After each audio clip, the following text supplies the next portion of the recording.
Hello, everybody. Hello. Hello. And welcome to our first ever Contained Idiots podcast. Yeah. Down to some goddamn virus that we have to do this. When was the last time we even recorded a video for Contained I Idiots? think it's... Probably 3 or 4 months ago Yeah. at this point. Has it been 3 months? I think it's, to be fair, I think it might have actually, well, like when we uploaded it, we recorded it probably 3 months ago or whatever. But, it feels longer. yeah, but I think it was Personally. uploaded like last month or the second. It's probably going to be 2 months now. But, yeah, we decided to do this podcast because obviously we're not going to be able to meet up and record for our YouTube channel. For a while. So, Just a while. for a while at least, yeah.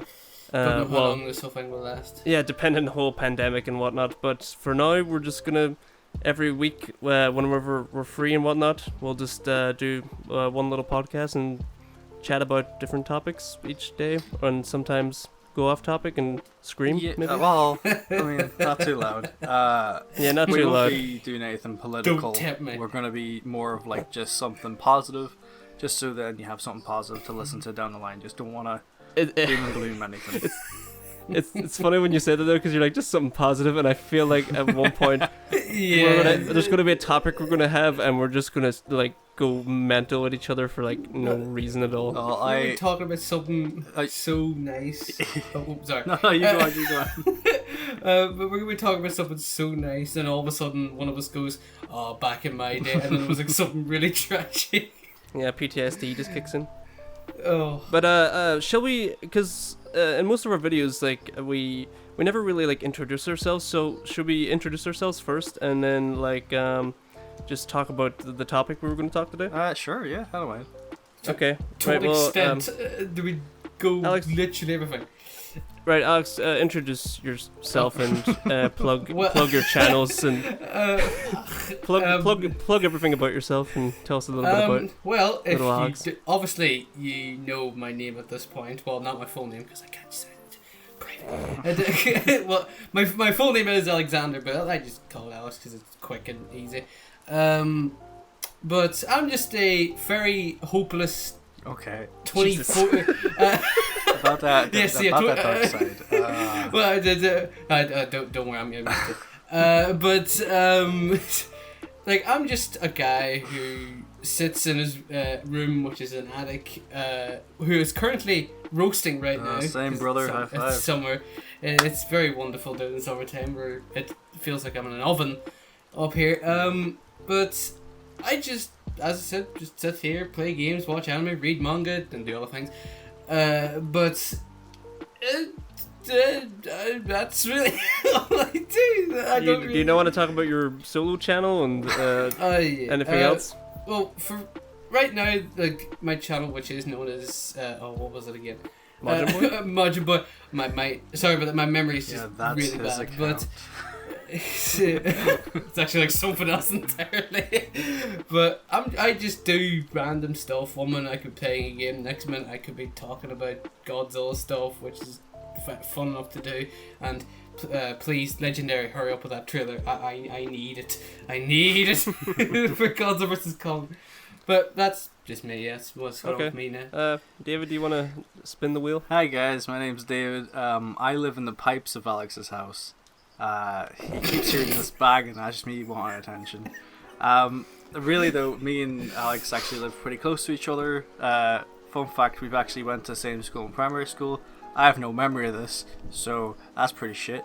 But you know, it's fun to just find out people that are in your area that you just never knew. But then look at the friendship.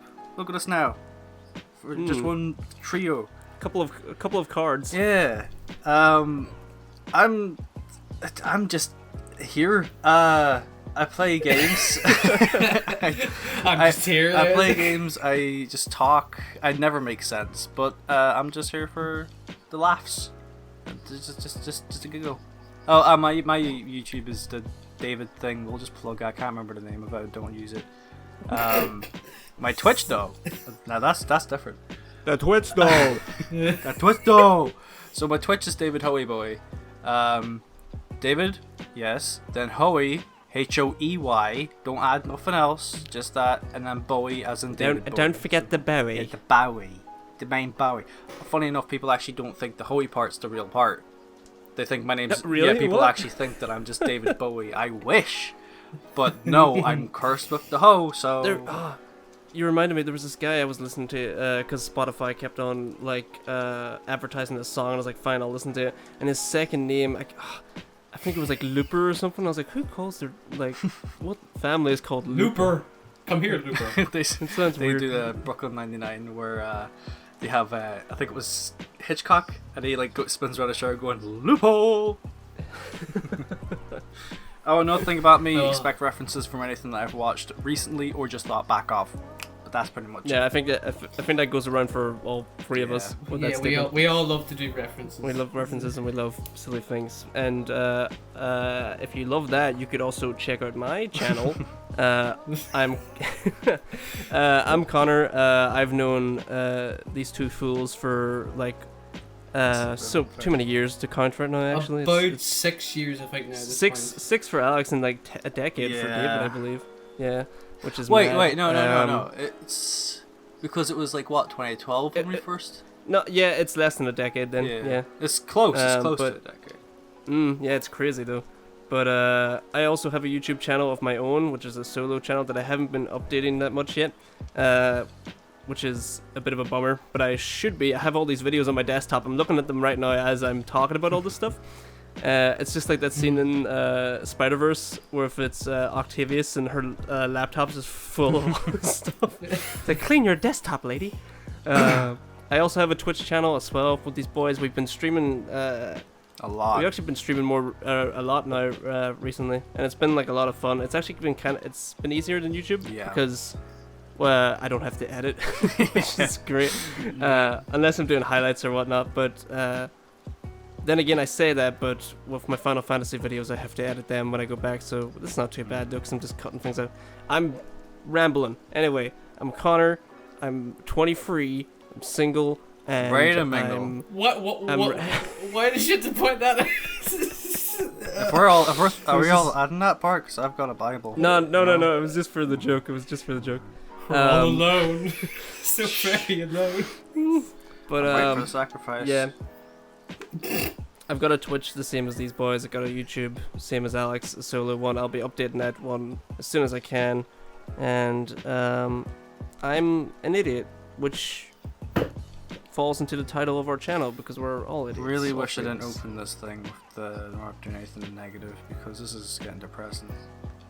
I mean, being an idiot's not depressing. We're just hitting on ourselves. We might as well pay someone else to do it. Well, okay. Who do you have in mind? Well, we do have a Discord. Just quite a few people to pick on. Well, we don't own the Discord. We're just there. Discord. We're just filling in that space. But hey, we're there to we're like the very PS1 models on the tournament stage, clapping. We are, as Danny said, you freeloading prick. we're the PS1 hybrids.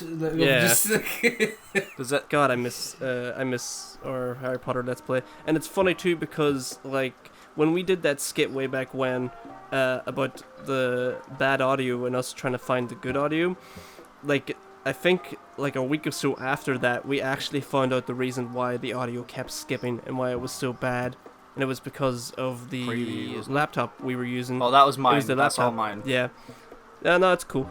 But it's just, I find it so funny how we're because I think we talked about it before the skit, and then we were just once we find out how to work videos and whatnot, then we can add this skit where all our videos work well. And it was a week later when we found it out, and we're it was simple. Oh, actually, there is 3 reasons. Also, sorry if there was any background noise. I was sweating there for crazy. I had to put the fan on just for a few seconds. Okay, I felt your sweat was making noises. It became one. But basically, there was 3 issues with our recording software. One was obviously my laptop. Just know, with my laptop, I went to purchase this. I felt like I'm the guy who wants to have that wants to have things done as soon as possible. I know that seems like a lie, but my brain goes faster than me. So this laptop, I wanted it, and I basically got given this from the shop when it was off of the preview stand. So you're not technically meant to sell those, but they did, and that explains why it's... yeah. But the thing is just this laptop can't do anything besides think. Then the Elgato is the HD60, the normal one, which is stop manufacturing, so that's an old model. And then we also had preview on my laptop, so that was just a train wreck from the get-go. Yeah. But then we tested the Elgato on Connor's laptop, worked flawlessly, bit of jittering, but we had preview on. But then we started noticing, then we started experimenting. Connor then bought the HD60S, and that has way better performance. So more or less, he has the recording software, and the tables have turned. we had the trial and error, which I don't mind being a trial and error because we know how to fix this stuff now when it happens again. At the end of the day, like, we're still baby YouTubers and baby streamers And babies. like, you know, what And babies. and babies in general. Yes, when it comes to the big scary world that we hold our little blankie and dodo. No and we blanket just in wanna this weather. not- No blanket in this weather. No. Okay, well, we just stand there with our nappies and Shiva tack vibes. with our dodo and Just lie hope there. for a better world. Alex just floats in this- his pool. I hug an ice cube. Connor just breathes. Never put a baby in a pool, kiddos. Never do that. I mean, if they have floats on. I mean, yeah, I don't know. Even if I had a kid and then it had floats on in the water, I can't swim, so I'd just be like, "See ya, Get kid." one of those nets and just put it over and just pull them in. Like, it was something I hate about like, going into the pool and going out of it is like whenever like you start to like dry off, your body just goes really warm. Yeah, your body's And like, if I go oh off- look, there's heat to attract. Yeah, and whenever I go back up here, I feel even more warmer. It's like Yeah. no. When the timer goes off on my fan, I just immediately feel heartbreak. I feel like when you have get this told you've habit been catfished, it's like, oh. I have this habit now. Whenever I'm just listening to people, I like stroke my goatee and I just feel like Obi-Wan, and then I stroke my nose and I forgot there was a spot there, and it's just Ah, Oh. you just aggravated the creature inside of your nose right now. He's just banging on the wall. Wait a minute, guys. Wait, hold on. I hear the ice cream then. Oh, I thought you were hearing the disco on the street. I'm glad you're Actually, hold on. I'm gonna close my window so you guys talk about something like not. Yeah. Right. Well, talkity talk. Well, here's one thing. When we all swapped to Twitch, it's basically because trying to do. Obviously, we can't be together to record, but we could do online games. But then it's the whole because Connor is the editor of the whole thing. He knows back. what to do. Hey, Connor, I'm talking about you. in what regard? Which one would you like? But A good one, I hope. he is the editor of everything when it comes to the channel. He knows how to do everything. Wink. We do want to learn how to edit to help him out, but I'm impatient. Alex isn't impatient. It's just hard to try and get teaching someone when you can't be near them, basically. I'm also, to be fair, I also am quite stubborn by how some things look. Because if something doesn't look the way I want it to, I'm like, no, here, give me. Like, I'll do it. But And like, then there's a lot of Gordon Ramsay behind the scenes of us screaming at each other. yeah. So You donkey! But essentially, we would do for Contained Idiots more multiplayer games and stuff, but trying to send that footage to Connor can be quite difficult. We found some ways around it, but that's why we went to Twitch, because we can try and grow by ourselves, be a bit more independent, and try and get the commentary going if we ever do have to just be left on our own for a little second. Just tiny and minor things, but it's a huge learning curve because, as well, YouTube, as good as it is, it's just that there's hit and miss points with it. But that's the same with Twitch. I mean, everything has a hit and miss. I thought you were going to say, as good as it is, it's horrible. Just start hating on it and be like, I want to work for them someday.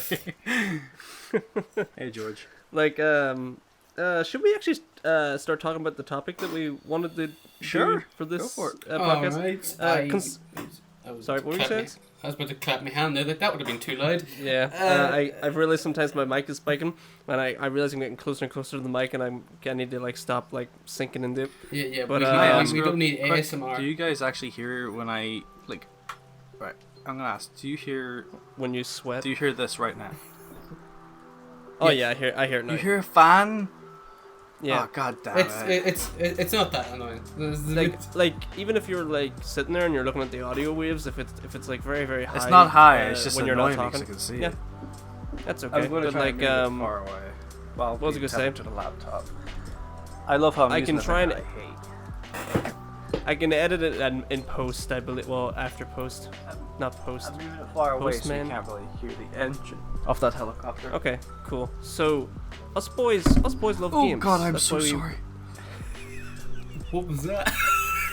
I put the laptop back on my lap and I just whacked the mic.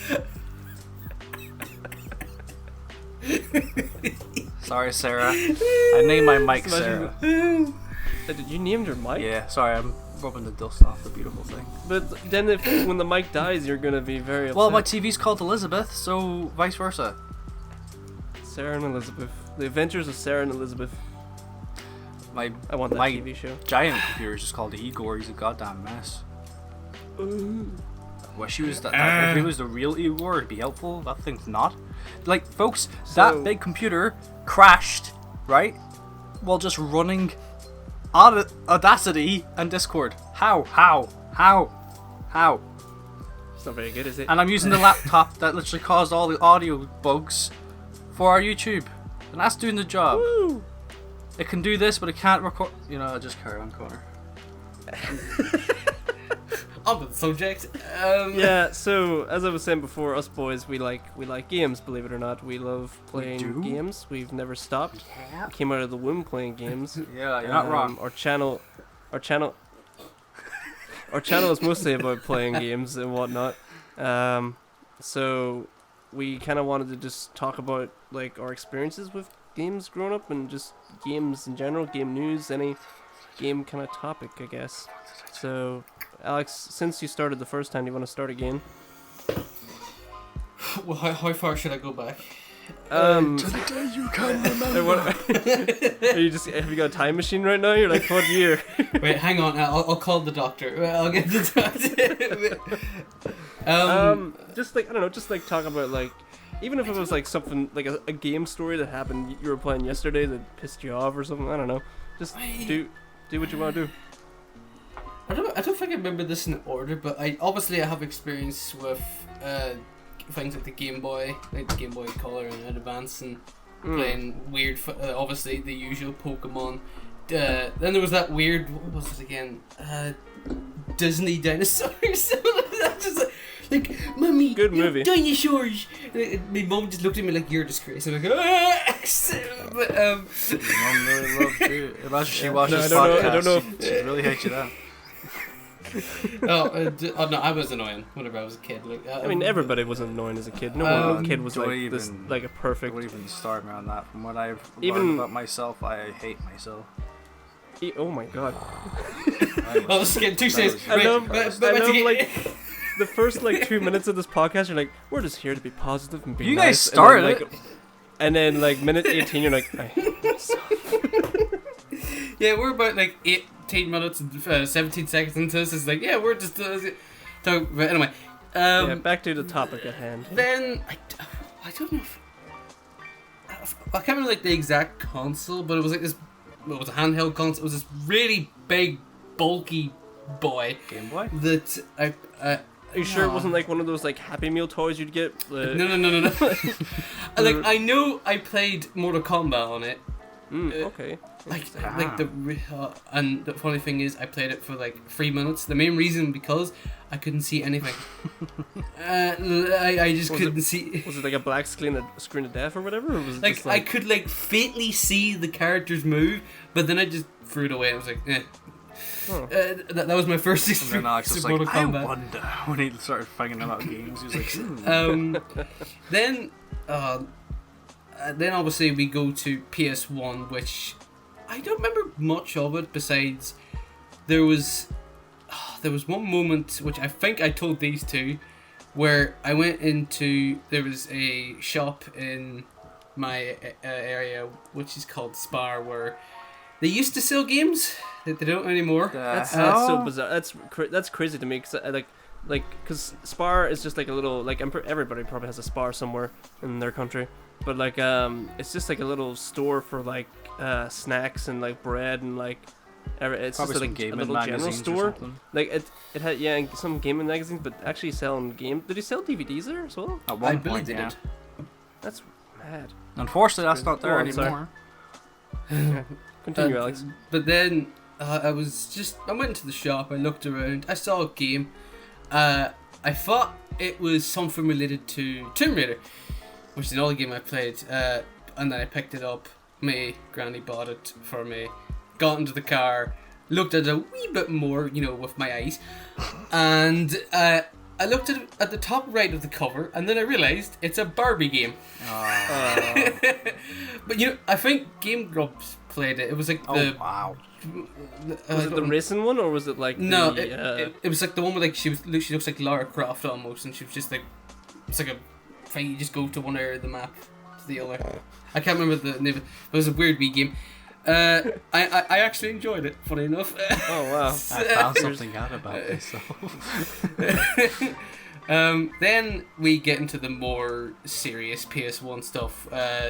Jurassic Crash Park. Bandicoot. Well, there was Crash Bash, which was fantastic. Obviously, the old Spyro games, which they were so good. Then Jurassic Park Warpath, which is just basically Tekken but with dinosaurs. What else? No, there's not one of them going hi-ya! Like no, they're just. Does one have? Do they have intros and one just goes Alan? No, but there is one really strange thing. In the first movie where you have the raptor in the hatchery where the cow gets put into it. Yeah. And the raptor in that is as big as the hatchery, and it makes no sense. Like how? What would happen? But what else? Oh yeah, then there was Jurassic. Wait, no, not World. Jurassic Park: The Lost World PS1 game, which is one where you get to play as a wee compy human, the T-Rex, which is the worst part of the game. Then the Raptor, and I never beat that game. It was one of the very few times I raged because it's too damn hard. Let's see now. Wait, should I just go on into like PS2, whatever? I mean, yeah. If you want, unless David, if you want to intervene now, David, and talk about your bits, and then we'll kind of. I counter your argument. No, you go ahead, Alex. You keep going until you have nothing left to do. What the hell? That was That's so ominous. I don't know. But right, PS2. There was obviously my first experience of getting one. It was around.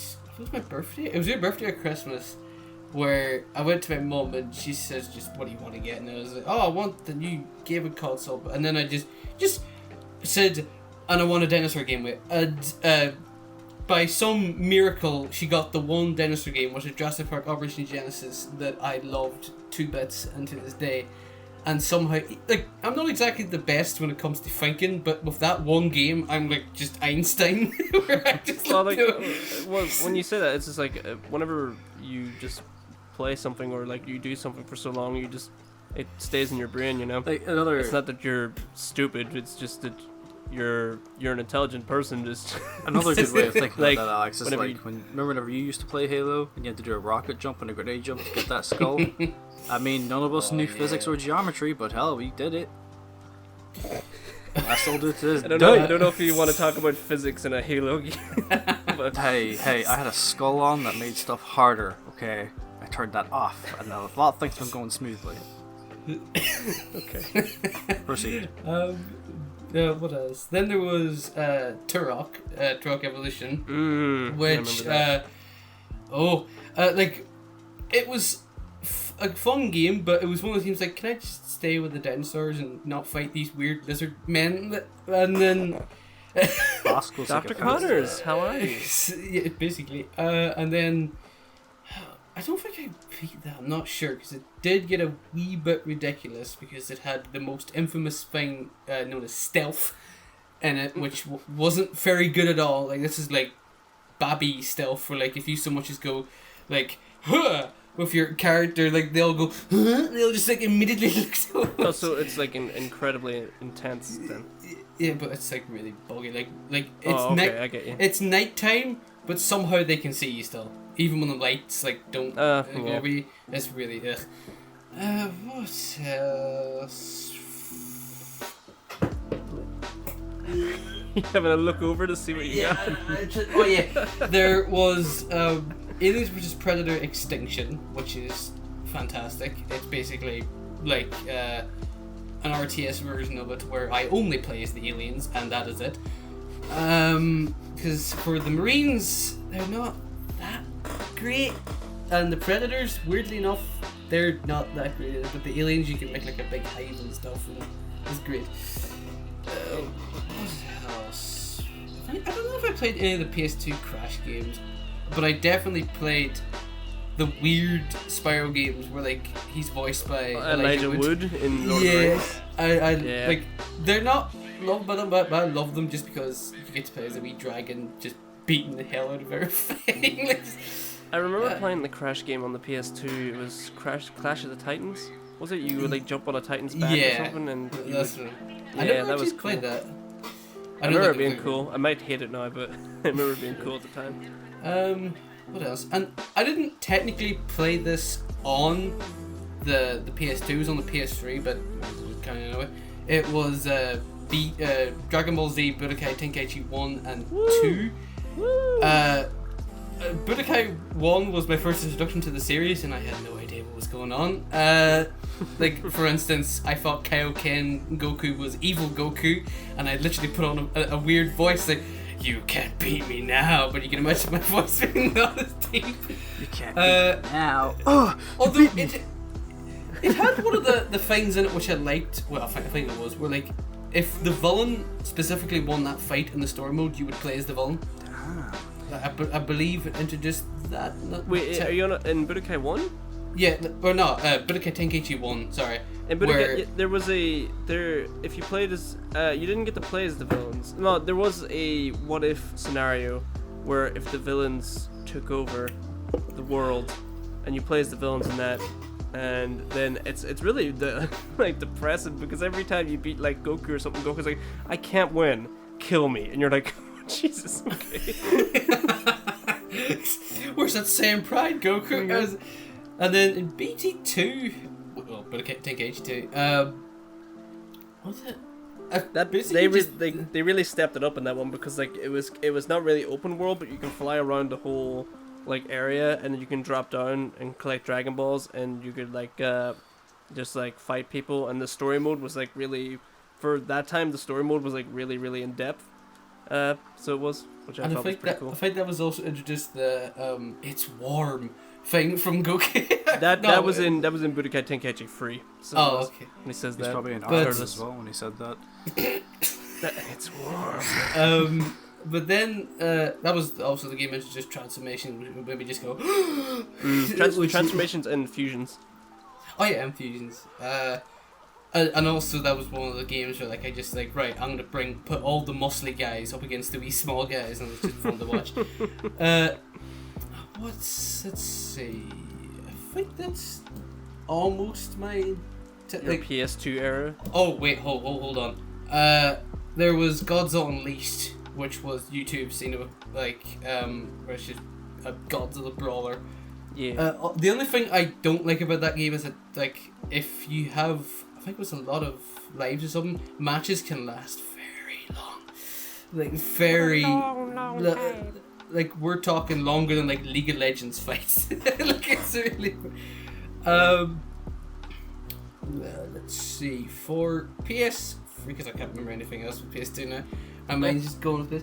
For PS3, there was the Resistance games, which are fantastic. Oh man! For a second, I was like, "What the hell is he talking about?" And I was like, and I just got hit with nostalgia. I was like, that was Resistance Fall Man was my first PS3 game. That was kind of like, I don't want to say that was kind of like the Sony version of Halo, but like more messed up, you know? If that makes sense. Well, it's like the one where like is it like they're infected, isn't it, or is it like aliens? Kind of both. They're like it's these like things called chimeras, which are like aliens. They look creepy. That's great. Which I played that a lot, like specifically the first one with my cousin, and whenever I was playing it alone, there was this one bit which, whenever I was like around that time, which was about, I don't know what age I was. Like I was still in high school at that point. I don't even know what age I am now. What am I? But there was this kind of dog-looking one, to where like you see it running around in the dark, just the silhouette of it, and then you see it run towards you with the glowing eyes. And I think I remember the first time I shot at it, I blew myself up in the process. Like, nah! But then the second one was like okay. Yeah, I remember the second one not getting as good reputation as the first one did. Yeah, the third one was very good because just it added a lot more stuff to it. I don't even remember there being a third one. I just remember the second one. And the third one was like you take the role of the guy that shot Hale at the end of the game. Oh, cool. And, what else? PS3. Oh yeah, there was the Rage and Blast games, which. Oh, they have really woofy controls at times where like say if they hang on a minute, where like if the opponent is right above your head and if you do the melee button, your character does this weird like wee hop, like yeah, because like when you're trying to put the input, like the model, the character's trying to move towards, it's trying to hit the character, but it starts hitting midair instead. What else? Then it also introduced the. Sorry about that, moving around the chair. But the weird things of Super Saiyan 3 Broly and Vegeta in the second one, which is like, what? Yeah, well, like, Super Saiyan 3 Broly and Vegeta was in Rage and Blast 1, so it was the what if scenario, which was DLC. Insane. And I think, like, did Heroes come out around that time? Because I think Rage and Blast 1 came out around 2010? I think Heroes came out around the same time. Is that? So that was like our first time seeing like Super about Saiyan 2010. I think it was. Yeah, I could be very wrong on that, but I don't know. But yeah, that was sick when that happened. Blew my little booby mind. Like that was one of the games where me and Connor would play, and around the first few times we played it, we got really mad at each other quite a few times. Did we? I don't even remember anymore. Oh, we did. Well, specifically me getting mad, then you getting mad. Okay.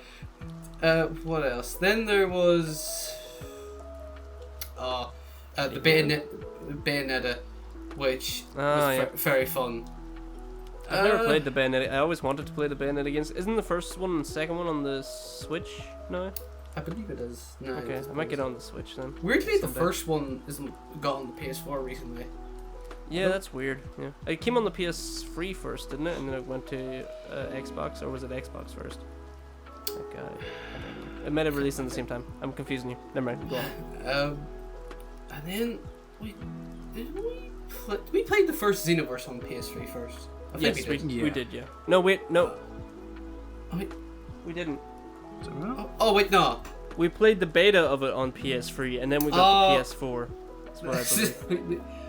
And then, I'll continue on the Xenoverse series and the PS4 stuff, but what else? Resident Evil? Oh, yeah. Which ones? Your boy Chris, come on. Hang on. It's going through his files takes time.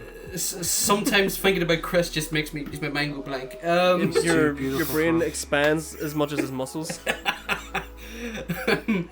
The things I'm gonna say right now are gonna be just heresy to Resident Evil fans or gaming fans. That's what me. Hey, you're just one of those old boys who just likes 2 and 3. Get out of here. I like the I never played the original 2, and I love the remake, and I like the remake of the third one, and I love the remake of I love the original of the third one, and I love the remake of the first game, and I also really enjoy Resident Evil 4. So not even part of this conversation. Just want to clarify. It's okay. Feels like you haven't been part of this conversation for like 10 minutes. I don't know what else to add. All these games are so damn never experienced. You're just like nodding your head like, Don't worry, David. I'll get to Xbox stuff. So you're like melting right now. But then we have the Resident Evil games, which I didn't enjoy 4. I didn't play it. Like I played it like cousins. It's because the tank controls it's so bad. If you grew up like me with the tank controls, you might have been okay, but you didn't survive the tank wars. And if you already created the controls for this and you're seeing this podcast, we apologize. And then there was Resident Evil 5, which was, I believe, my first experience with a Resident Evil game, and I loved it. This is around the time when I wasn't really big on Chris. Now I'm just in love with the card. But then, like, with 5, I just played it a lot with my cousin. We had a lot of fun. Granted, we shouted at each other a lot, going like, "Watch out for the damn crocodile, you fool," and stuff like that. And what else? Then in 6, which is the most hated one by far by a lot of people, it's one of my favourites because you actually get to punch the zombies instead of just going. I'm just gonna say that's not the point, but continue on. I just love the fact you can hit them now. Yeah. And that's, I have kind of mixed. So, like, it does have moments that are really good. Some moments are really bad. Like, some of the enemies in it are just annoying, like most games. I didn't really play it much with my cousin. I think he just got tired of stuff. Because he vanished. He played Jumanji and he disappeared. He vanished. What else? Then what was spinning my name? Oh, my PS3 games are right there. Oh, I'm blind. What about the Pirate Warriors games? These games. Pirate Warriors played 1, 2, and 2. Which were fantastic. Played those with Connor and... That's me, in case you forgot who I was. He's that guy. And then... Minecraft? Like this Minecraft. Oh, dude, our Minecraft days. Can we talk about our Minecraft stories on the podcast right now? After yes. Alex has finished his list. Okay, right. Alright. Stay on top. Then there was... Okay. Start this train, you're going to damn well finish it. I'll quickly go through these because I don't want to describe all of them. But then there was obviously the Dark Souls games. That's pretty much obvious. Like, I love them and hate them. Then there was J-Stars, which is fantastic, but should have Better gotten than Jump Force? Yes. It actually has diversity in this bloody roster. Yeah, you tell him, sister. Oh god. What? Suck the human cat nurse from Doctor Who. What? Oh, speaking of that, Alex, Skyrim. Oh god. Oh yeah! God. One of the most famous games ever. Like, oh, forgot about it. I love how I didn't like dive into David seeing a cat lady thing or whatever. I was just like, oh, Skyrim. Yeah, let's keep talking about Skyrim. Well, technically, that also has cat people in it, which you. Yeah, That's true. That's why I said Skyrim, because kid cheats. And if anyone wonders why, it's because of personal reasons. I hate humanoid animals. Don't get me. Especially the Teenage Mutant Ninja Turtles from the movie. Shut up. And then was, you think of like all the wee ones, like there was the Bleach game, Grand Theft Auto 5, Tales of Grace's F as it's called, some of the Earth Defense Force, Battle of Z, Oh Dragon Ball god. Z, which is one of those games where you can change Vegeta's things to pink, which is fantastic. Yeah, that's one of the main like new ones. But now we go from PS3 to Xbox. There we go. Second win, baby. This is where I tap out and I tag David in right now. Yeah, bring it to me. This is around. I think I don't remember my first Xbox 60 game, but I know obviously Halo 3, Halo ODST, yeah. Halo Reach, Hell yeah. Halo Wars. If you're, Yeah, no, it's not too bad. So hell yeah. Why do I feel like David? You have Alex at gunpoint for some reason. It's not too bad. But I'll give it a hell yeah. Then there was like the times where I did go into Modern Warfare 2, but I wasted my life for that game. Didn't touch that. We all had to go to Call of Duty War at some point. I never touched a Call of Duty game until I got the PS4 and the remasters came out, and then I. That's played because you were wounded at the time when they needed you most. No way. And then you came back. It was our PS3 days, and then that's the day I did my iconic English accent when we were still friends with a certain someone. I get you. That was still a good moment. Then I think it was Call of Duty World of War I got in the Xbox 60 where I just played zombies. That's really all I did play. Then David obviously, Tennant, sorry for I keep on fucking going back and forth, but like David Tennant voices a character in that game, which is cool. Yeah, you were saying beforehand, or not in this, like way back. 20 years ago. Yeah, when I was 3 years old, Connor. 20 years ago when I was 3 years old. Good boy. Continue, Alex. Then there was the Lost Planet games. They were just fantastic. Fantastic. Lost Planet 2 has the best co-op. Oh yeah. It's so works. good. Oh, yeah. Yeah, you stay out of this. You covered the whole PlayStation. Well, we're technically after this with PS4, we were both we're on this, so Yeah, just carry on, Alex. Get on with it. Then there was the Left 4 Dead games, which are Everyone loves great. that. Connor came in late. Yeah. He started playing it on I did the because PC. I didn't have an Xbox. I didn't have an Xbox, but I have a good gaming Yeah, PC you now, and I went played Left 4 Dead. You went to CX plenty of times. Could have got home wonderfully. I did. Just throwing that I out. did have the. Oh, jeez. You're a boob. You're my What are left you, boob. Weiss from Ruby? What are you?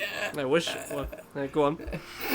Then there was the. I don't know if did you get the orange box where it came with like all the Half-Life stuff and TF?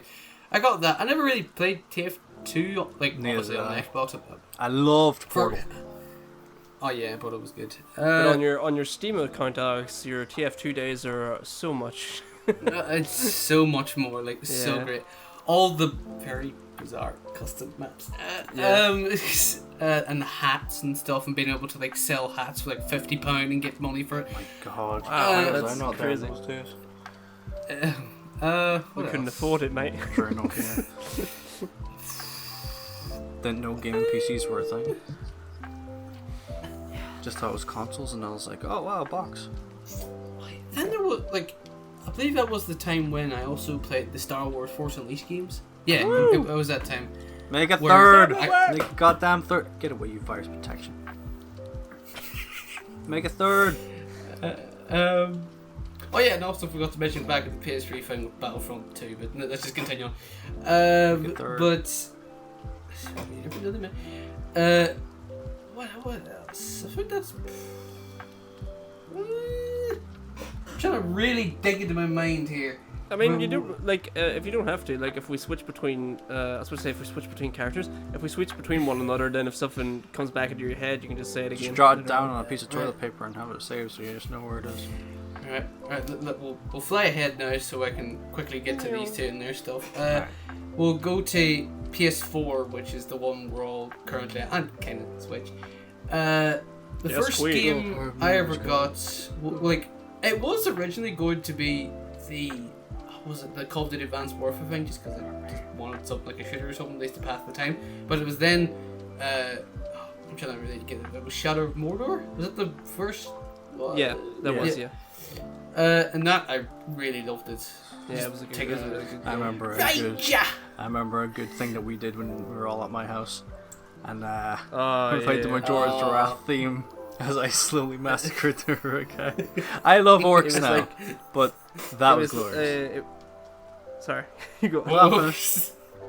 No, when we were at David's, it was this orchestrated version of the Clock Tower theme from Majora's Mask, and it was in the game it was raining, and David, as the ranger, was slowly just coming up to his orc, and he just mercilessly killed him, and the way the music happened, it ended, and then all you heard was these bells go dong, dong, and it was just raining. I just did what felt right. I didn't even know that was going to time well.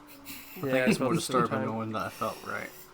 I have another great timed out story which I'll leave for myself about Minecraft, and David was there as well, but go on. Now, this game we had mixed opinions on. It was Evolve, which is one that we were. It's not even mixed opinions anymore. Well, it is. Connor is a frowny pouny. Yes, he's a frowny pouny. Yeah, I can be sometimes. Good game. Barely played it. Oh, my fan went Oh, on the PS3, I forgot about the Saints Row games. That's okay. Oh, well, you know what? Well, if remaster's coming out, you have a chance. You just didn't buy it. You should still talk about it. Then there was, let's see, there was the two Attack on Titan games, which were pretty fun. Then we have the two Xenoverse games. There he goes. He's gone. What? No, because then we have. I felt like when he's just going, oh no. Oh no. I would be panicking more if that was the I'm case. like Zod at the end of Superman, where he's like, ah, inside the. Basically, the Xenoverse games are life, even though they're very flawed. Then we have Fighters, which is one I do have very mixed opinions on, but Connor just loves it. Yeah, it's like my favorite Dragon Ball game right now. Then we have obviously something like we got Street Fighter 5, we got No Man's Sky, which had a very rocky start. But now it's beautiful. Says that, doesn't play it. I played it. Do you play it in your spare time? I did my duty. How long down the line? I want to get back to it, it's just there's other games I need to play. You joined that game when the update came out. Don't you pretend you were there at before it all. Oh no, I did. I wasn't there from the very beginning. No, I'm not saying I was. I was. I know you were. I paid the £72 and I got my rewards by being a patient, nice boy. I didn't send no hate mail. If you did send hate mail, No. You're a very bad person. You don't hate on someone when they're trying to do their best. Proceed. Oh yeah, then there was Red Dead 2. Oh, Down. Arthur, Which... God bless you. I'm done. There's also me and David play occasionally, which is World War Z, Aye. which is like pretty. Oh, Connor, you'll enjoy this. They're releasing a complete edition of all the DLC, so you won't have to do as much as me and Alex. Good job for waiting, even though you may not get it. Well, I'll probably get it if it's like really low priced. The next PS3 game. Um, This month of October. What was it for free? The Devil May Cry games. Ah, here's his Oh. babies. Oh, Now he's so going to good. in a good way. What? No, you're gonna rant in a good way about the Devil May Cry games. He's kind of been ranting for like 46 minutes now to be Yeah, fair. I'm like expecting our 46. Devil May Cry does not the cover. But then we have like obviously Power Wars 4, which is fantastic. What else little ones we have back here? Dark Souls 3, which is also pretty good as well. Which had a moment. Like Dark Souls 3 has a moment where we were at another friend's house where I was fighting one of the bosses, and before like I killed it, all of them at once went, no, stop, don't kill it. And the second they did, I swung the sword and killed it. And the person we were like the whole. It's not even that we said before you killed it. It was at the very beginning of the boss battle. We were like, right, Yeah. Don't kill this guy. Don't kill this guy. Did you? Yeah, and you were just like in this mode of like, I'm gonna kill this poor child man thing. And It was you like killed it, and McFall came in and he was just like, It's how slow McFall came in. He just went to go eat some pizza before getting a drink. And as everyone in the sitting room is screaming, don't kill it! McFall just walks in just like, I already know he's done it. And then Alex then just comes back to this dimension and is like, what have I done? Covered in blood. Staring at McFall trying to weed his way out of it, and McFall is like, you. My gaming instinct just propelled me like, no, you must kill the Sphinx. Like, it's just that. But, yeah, and then me and my fellow's friendship is probably damaged a wee bit from that moment. I doubt he would. I mean, like, I highly doubt he would gripe on a game like that. I don't doubt for that that he moment- would never trust you with his games again, but I think the friendship's intact. But let's see. There was kind of wee moments. Did we play DC Universe Online on PS? Yes. We played it a lot on PS3 too, right? Yeah, we played it on PS3 at the beginning, but we did give it a try once on PS4. On PS4, because around that time we were watching the CW Flash series, David. And we did say we want to make it 3 speedsters, and we never got to it. I downloaded that game for you to say you deleted it. I know, but I had to do other things. Yeah, you still left me hanging. I'll come back to you. I'll get you off that rope. It's already gone. Someday. It's too late. I'm gonna turn you into a villain, David. I was from the beginning. Now I'm just. What if you're the villain that, like, I need to help save the world, and you become the hero? So basically, Magneto. Yeah. All right. Won't say no to that role. You hear that, X-Men? You just have to put me in a wheelchair. Just that's all you got. X-Men, if you ever do come back with actual good stories this time and take your frickin' time with it, I'll be Magneto. You don't need Michael Fassbender anymore. You should have took his idea when it says he gets touched by Apocalypse, gets white hair, but you didn't. You messed up. That wouldn't have saved the movie, to be fair. It would have for me. Proceed. Well, I do like. There's a couple of games which you got Godzilla on the PS4, which is great. What else? There was one. Oh yeah, Dead by Daylight. That's pretty fun. That's a good game. How about Overwatch? Yeah. Oh yeah, like that's. Well, right now, whenever the funny thing is, like for me, I was kind of the one that was like, oh, it's good to like the Connor and David whenever we were in tech, and to this day, I'm the one who barely plays it now. So like, I'm just the one that plays it like every now and then. Just a quick message here, Jeff, Buff Winston. Proceed. Hi there. Winston's on our podcast. We do love to. We love to quote Overwatch, specifically Winston, because he's an underrated gem. And also a wee bit of. I know you quote Junkrat a lot, Davis. Like, oh yeah, David does. Yeah, he says dipstick to me a lot. Dipstick. Yeah, there we go.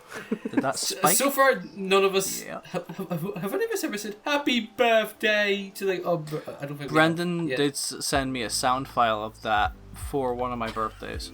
So that's great. He sent that was on my 22nd, 22nd, yeah, 22nd. Oh, nice. That was a year ago. I think then we'll just move on to Switch, which has the usual. You got your Smashy Bros. You got your Shanty. No, you got your Pokemon Shield, which is great. You got your Shantaes, which are the best 2D games ever. Disagree, but I can't find one that I don't know if I have any 2 days. 2 days, 2 Ds. Also, Sakurai, please put Shantae and Smash, please. Fight me for it. he like puts Winston in it instead. Like, what? Then I win. Hilarious. That's the day I marry that man. I think that's. Oh yeah, then we also have Fire Emblem, which is pretty good. I think that's like I don't really go into like PC stuff because that has the usual like you got your Left 4 Deads with that, but I only really played it for mods to goofy wee stuff. But yeah, that's really been up to date with my gaming experience, which is a lot of it, and it will only continue to grow unless I suddenly pass out within the next like 20 minutes during this podcast and just never wake up. But yeah. Which one of you two wants to have a crack at it? I'll let David go because he's been quite quiet for a bit. If you want, we can try and cover out these Minecraft tales and then go back to our topics. We can do that later if you want, but I don't mind. Whatever. Sure. Well, I'll just cover because I think I'll be brief. Okay. First time I was exposed to gaming, I was at a very young age. I wasn't. No. Is this the dialogue from fucking Battlefront 2, the original? It's a good thing I have my helmet on. The only really old game that I can remember, like 100% remember, would be the PS1 Star Wars games. It was Phantom Menace. I was sitting with my sister. They didn't let me play it. I just got to watch them do it because I didn't have thumb articulation at that point. I just watched. And then once I saw the pixels and all there was just something about it that just made me feel like I want to play games all day, every day. I just loved the whole idea. And then as I grew up, I started, I was about, I think it was 5. And then my sister had an Xbox, the original Xbox. She had this 3D, like stop motion animation kind of like Play-Doh fighting thing. But it was celebrities. What? It was like Marlon Manson and stuff. It was like a WWE thing. It was really weird. But basically, What? you'll be able to look it up when you find it. Okay. But she was amazing at it. She loved playing it. It was her favorite game. Then she said, "David, why don't you come down and sit here and play it with me?" I was like, "All right." I started playing with. She started beating me in the game. So I thought, right, this is kind of not fun. But then I looked over at her hands as she was playing it. I realized she used the same buttons each time. So she was just spamming the same moves. So as a kid, noticing that, I kind of did the opposite and I changed it up. So when she went to go do a heavy attack, I noticed that an opening as a kid. So then I went, made a strike, left her open, started beating her. She lost her temper, unplugged everything, and kicked me out of her room. And then I went downstairs smiling like, I don't know what just happened, I just know I won. And then the classic sibling. yeah, I then went down to my mum and then explained to her what happened, and Stephanie said, "Nah, he just keeps ruining things for me." And then I was a baby, so I didn't understand what words were. So my mum then got me a PS2 of my own, and then I started playing Ty the Tasmanian Devil 2, I believe it's called. That I would come home from school, play it. I'd also play the Lego Star Wars games or anything that was Lego. I just loved it. But then the time that I got really in depth with gaming was when one of my mom's boyfriends at the time got me a game called Destroy All Humans. Now that was the first game that taught me bad words and a lot of racial slurs.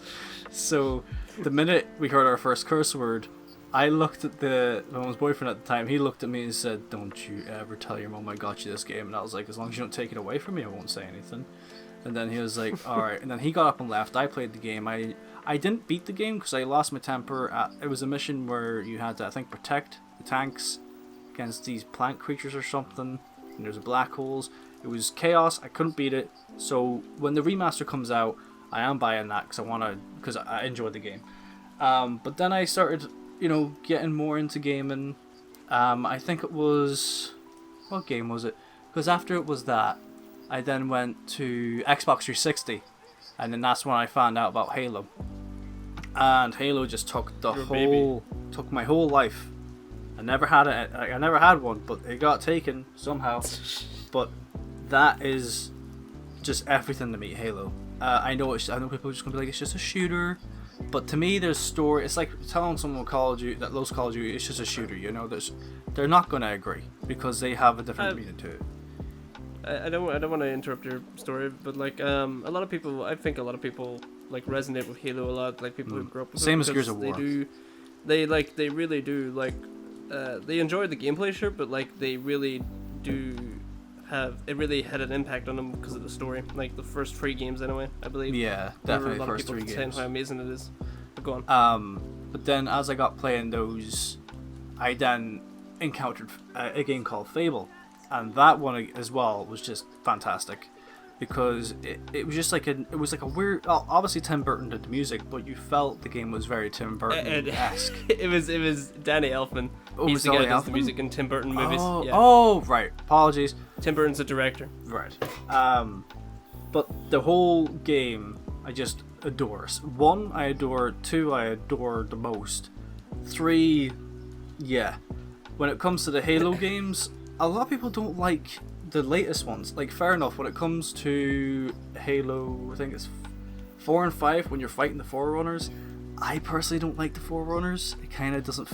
It is Halo, but it just feels like, oh great, these guys, right? I know how to... It's like when you encounter nothing but hunters, you're just kind of like, oh, aim at the back, and that's it.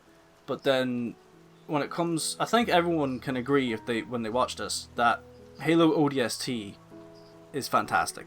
Because you're not playing as Master Chief, you're playing as just a normal scout.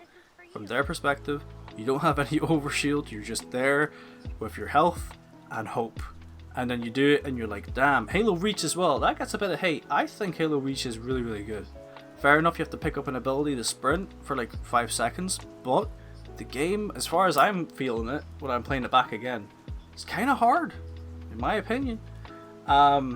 Down the line then, I went and I started playing Bioshock, because I kept seeing it around shops, and I kind of I got confused on what it was about. I thought it was just going to be a weird indie game or something, but then I got it, gave it a shot, loved it completely, and then I just went for the second game, and Bioshock Infinite and everything. Then that just grew. After that, then I met Connor, and then Hello, me again. I went and got the PS3 down the line just to play online with him, and then we played. What did we play? We played quite a bit. We played Minecraft. That was one of them that we keep on bringing back. We did play Call of Duty. I think that was the first one we played. Did you? I don't think you ever had Call Yeah, I of do. Duty. I'm looking at it right now. You do? Oh, well, that shut me up then. That's the one where we did the amazing English accent, but with that person we used to have. Yes, okay, sorry. I brain farted. Then I also played Infamous on that, which I adore the Infamous that's a great games. game. Yeah. Red Faction I had on the Xbox, but then I got the PS3, and then I rebought on the Xbox One again. Blame quarantine for that. I got bored and I buy things. And then It's a good game. Don't blame anything for it. GTA 4. Yeah, 4. That one I love most. Sorry if you're hearing anything. We played GTA. That's 5 right. A lot on the Yeah. PS3. Oh, and 4. Yeah, that's what it was. I think we played And 4 a 4. few times. Yeah. Then the Connor and Alex, they introduced me into Dynasty kind of warrior games. Because doesn't One Piece fit into that category, isn't it? It does, yeah. Yeah, The it One does. Piece Pirate Warriors games do. Yeah. Because they're the ones that you guys introduced me in, and I love them. Then I played Last of Us, which was fantastic. Oh, I know about the spoiler for the second one. I'm not gonna say it, but yeah. I'm just good. worried. I hope it's a lie. The Darkness, love that game. Jackie boy. Yeah. Then I remember always seeing the trailer for that in the PS3. I think it was like, because you know those magazines you get where they give you a disc and you get demos Yeah. for games? Yeah, and like it would show like trailers for other games and whatnot. I'd always hear like the Jackie, and I'm like, jeez, this is scary. It's like, what is this? Another one of my favorites is Red Dead Redemption Undead Nightmare. That's Oh, one yeah. of my. They need. We please, played that a lot. Please bring that back in Red Dead 2. Yeah, Please, I'm be begging great. you. I'm on my knees. Yeah, then when I went from that, I then got the PS4, obviously, to keep in contact with Connor and Alex and everyone. Then we played like Battlefront 2, actually Battlefront 1, then 2, and then we had like a huge journey when it came to gaming. And I obviously have a lot of games for the PlayStation more than the Xbox, which I'm ashamed to admit because I love the Xbox. I just wish Sea of Thieves didn't require online, because that's £50 per subscription. I don't have that. That's mad. Yeah, for PlayStation, there's so many titles, but I'm just kind of naming off the ones that really hit home rather than just what Yeah. I'm seeing. That's There fair. was Battlefield 1. We did play that. Oh yeah, Battlefield We did, 1 was yeah. good fun. And then there was it the beta for Battlefield 5, was it? Yeah. And Yeah, I that's think that's the when only I game raged. I actually just. Yeah, I remember when we played that and it was like the beta, and I was just like, I'm done, and I just exited out of the game. I think it's like the first time I ever properly. Yeah, just stop that we playing a have game. experience, like we've watched you do. But here's in our defense, this is why, because we in Battlefield 1 we went from just shooting guys, then when we get shot we die, we respawn. That was it. But then this time it was like such tight quarters. The minute you get shot, you have to sit there and bleed out for ages. And you have to see this Yeah. one hand going, "Ah," trying to grab someone's ankle. It was like, what? I just let me die so I can come back. Like, it's just that simple. I personally don't see the point in bleed out. Like, I will say a game that I am addicted to is called Warframe. That has bleed out, but you know, I don't really die anymore because of years of playing it. Arrogant much? It's not arrogant, it's a fact. If you join me, It's just the truth at this point. yeah, Alex, join me. You re-download it, or did you delete it again? I had it, There you go. too, See, so- cannot have a friend. But then there. Wait, did you? Oh no, you didn't say about Monster Hunter World. Yes, You did play Monster that. Hunter World is fun. I had a huge like buzz for it with you, McFall, and then Prime Out was just me and you anyway. But then down the line, I just kind of got like just got it pulled away from it. I think another game took me away from it. But I will be getting Iceborne down the line. I know I said I was going to get that on my birthday. Clearly didn't happen. So I might just leave it till winter. A day where I need to get angry and warm to survive the winter. Then, of course, Alien Isolation. That is one game for the Xbox I adore. I love Alien, the whole Alien versus Predator. I also have Predator Hunting Grounds, but Alien, just love it. And one of my favorite memories is the fact that Alex came over on my birthday, I think it was, my 20th, and he sat in my sitting room chair. We had to connect on so the alien could hear your voice, and we were being ballsy, being like, "Hey, alien!" Yeah, like Alex went to the locker. And meanwhile, when he was walking, all we could we have a sound bar, so you can really hear the details in the sound. So as Alex went hee hee and ran away and went into the locker, and as he closes the door, you see these two thumps of footsteps, and then you see the alien rip him out of the closet.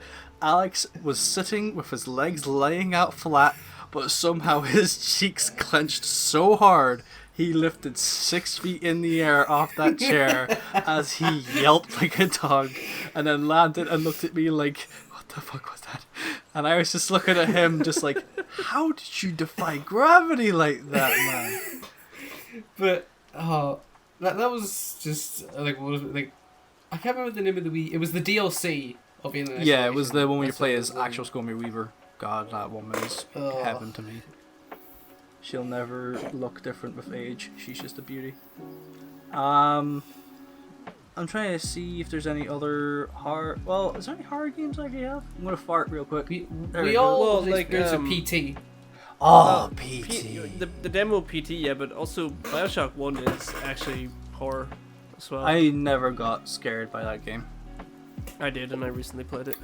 Did you say Bioshock Infinite? Yeah, well, I didn't actually go in depth with Bioshock Infinite. I really enjoy the powers from that, and the whole dimensional stuff they were doing, and the DLC was fantastic. How did the story make you feel? The story made me feel amazing. Like, that was the time I actually stood up and applauded the game for it, because I felt like it was like, fair enough, a few games have done it where it was like, "Oh, but you were this guy all along," and all. It was like, alright, whatever. But this one is like, when you actually play it, you don't realize it. Yeah. I will never agree with how Songbird was cheesed. That wasn't right. I'm just saying he was cheesed, and it breaks my heart till this day.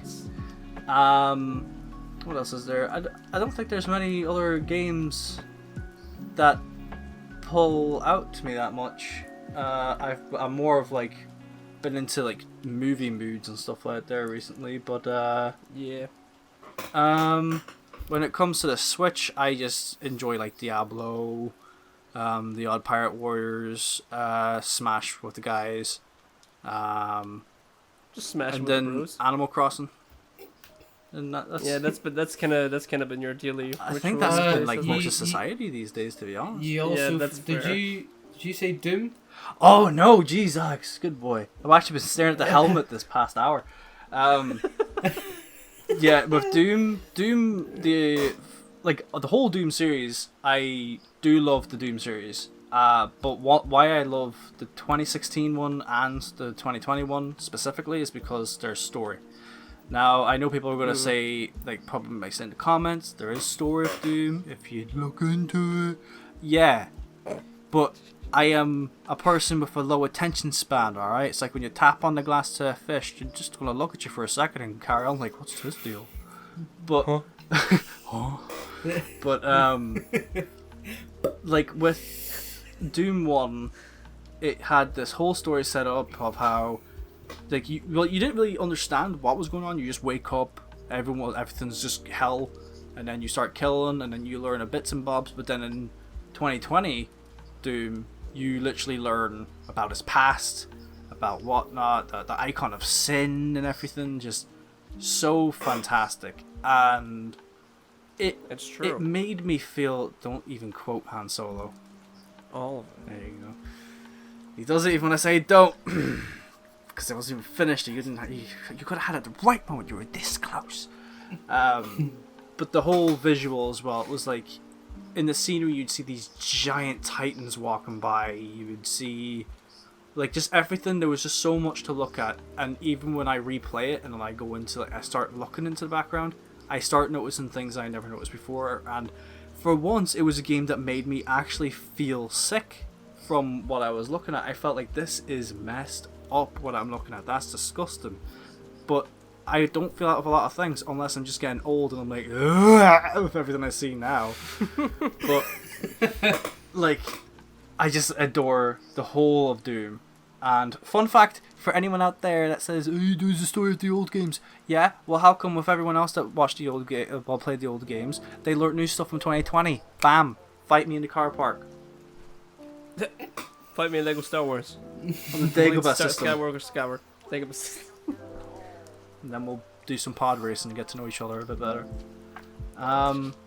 If there's one thing I would love to have, though, it's an Ash vs Evil Dead game. That's all I'm asking for. But we shall pass the gauntlet to Connor and let him talk about his memories. Am I worthy enough? We'll see. Okay. Well, I'll try and be as brief as possible, but also try to talk about what impacted me the most, I suppose. I started off with the Game Boy because my sister got that for like a Christmas time, Christ Day, if you will. But it was Pokemon Yellow and this Rugrats. It was the second Rugrats movie where they go to Paris, and I remember that game.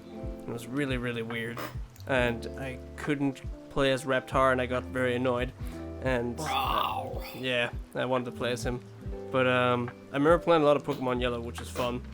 And that got me into like Pokemon. I would go to my granny's after primary school, and we would watch Pokemon together, and that was a good time.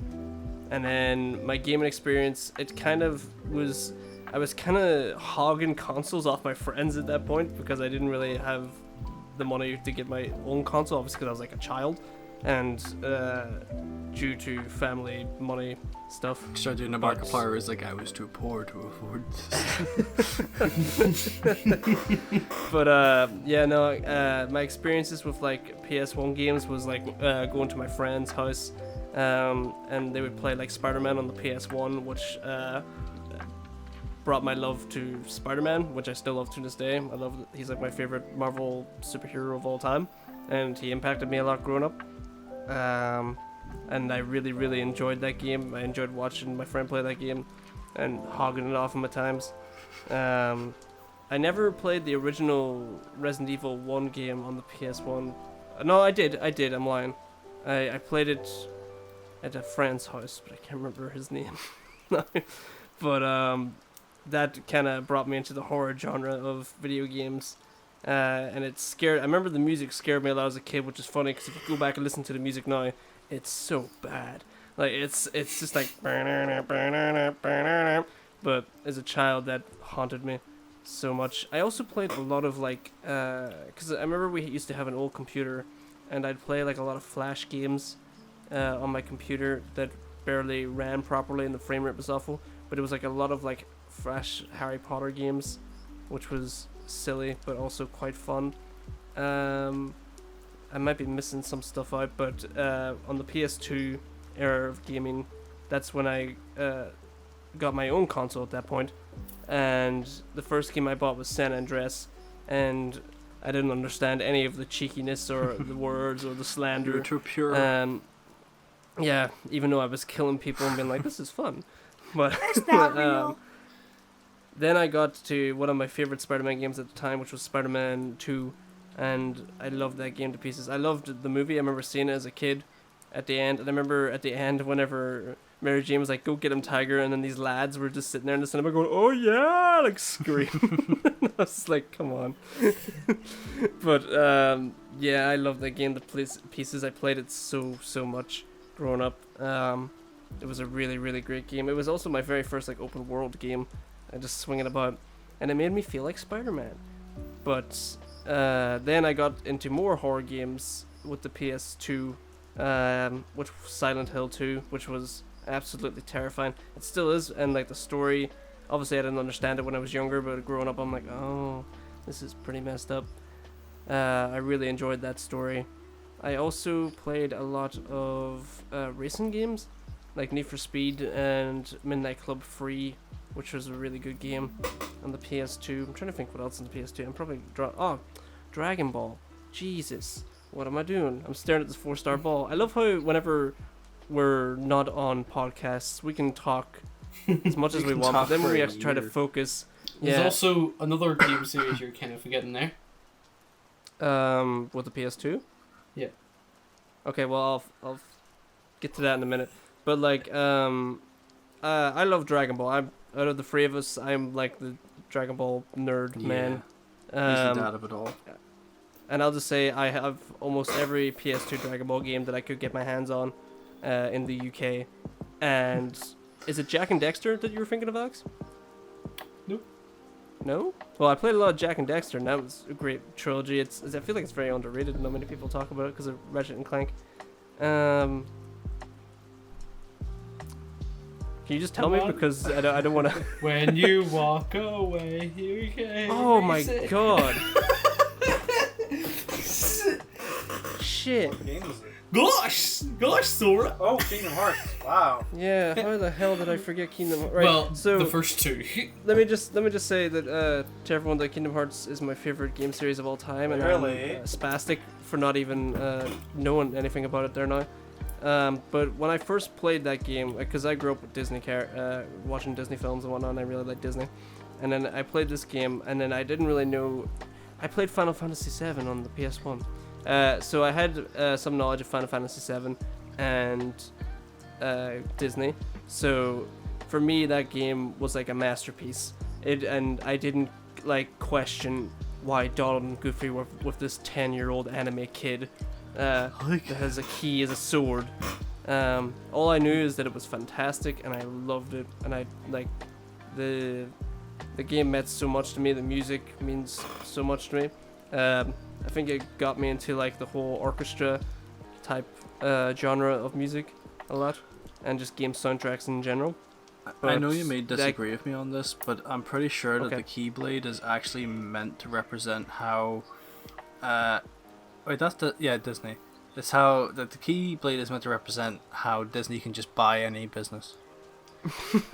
Whenever Mickey Mouse bought Marvel, he just went, go do it! And then he just put his key in and unlocked and just bought the company. Let's buy Disney for good. I mean, wait, what? By Disney, he's like, I've been fighting for this lock like for years! He reveals the mask. He's like Sony instead. Like, ah! Finally! But, yeah, those were like the PS2 games that I can think of right now at the moment. We might go back. I don't know. Oh my god. But for PS3, like that's when I met the guys, what David and Alex said, and we would play like a lot of Minecraft. We'd have a lot of crazy ass stories in Minecraft. One of which where I accidentally killed two of my animals at one point. Pets, whatever. Owner. Yeah, I know, but I didn't have that much of it. I think I might have an emotional attachment to the dog. I'm not sure. He fell in lava. It wasn't my fault. The horse, you didn't react to it that much, but the dog, you definitely reacted quite a bit to I think it. You made I took it. for it. Yeah, I took it down to this. I don't know why the hell you thought it was a good idea. To this underground area, because I was like, let's go mine together. And I think the dog, as I was mining, it was above the rocks. And I mined and the rocks fell down and he landed in this little square lava pool that came out of nowhere. It was looking at me as it was burning alive. I was screaming. Alex and David were doing their own thing and they were like, what's wrong? What's wrong? And the dog just poofed and I screamed.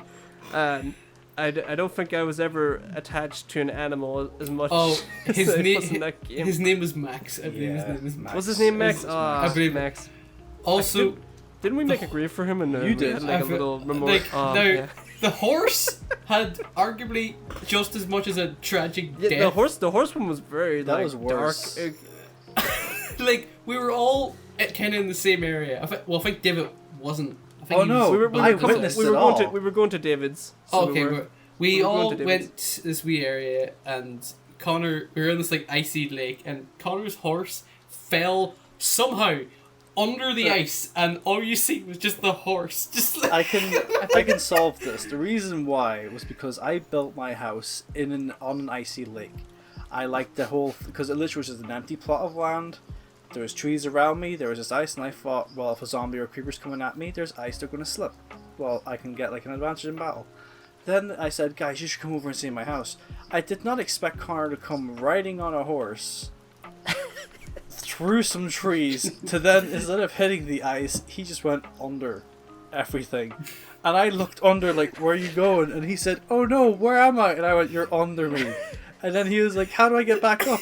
Instead of going backwards, he kept going down and down and down, asking how does he get out. And I was like, maybe come back the way you came. And me and Alex were breaking all the ice trying to get him out. And then all we saw was just this horse staring through the ice at me as it went poof. And then Connor just proceeded to look at me like, no! And I was just like, why did you bring your horse? Meanwhile, my horse was in its stable, staring at this whole thing and hearing the screams. I believe it was also of my own horse as well. Yeah, you brought your horse. Oh my god. That also reminds me of the time, David, I think it was just me and you playing at the point Alex wasn't on yet. And we were just, I can't remember what type of character you got into, but you started doing this accent.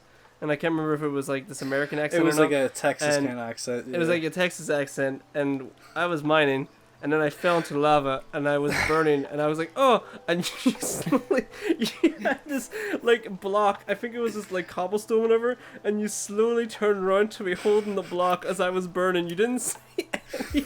Thing is though, Just burnt alive. My skin was of a ghost. And I said, I'm the ghost of the Texas market and all that there. And then you fell into lava. You're all, oh, help me, help me. And I just slowly turned and looked at you with this weird ass undead smile. Like, and I just saw you poof. And I was like, oh. And then another little silly Minecraft tale. David was playing Minecraft, and he was looking at this pig at my house.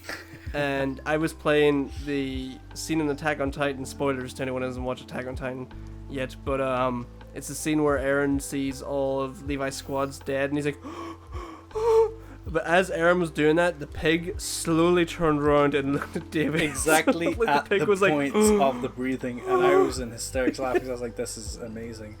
But there's actually one other amazing story we have of Minecraft. I forgot it. It's the day that Alex had a dog in his house. And I kept going to Alex being like, oh, what if I did something to your dog? He said, if you touch my dog, I will kill you. I will kill you right where you stand. And I never hurt the dog. Cannot stress that enough. All I did was keep walking into it until I hid it behind the cooker.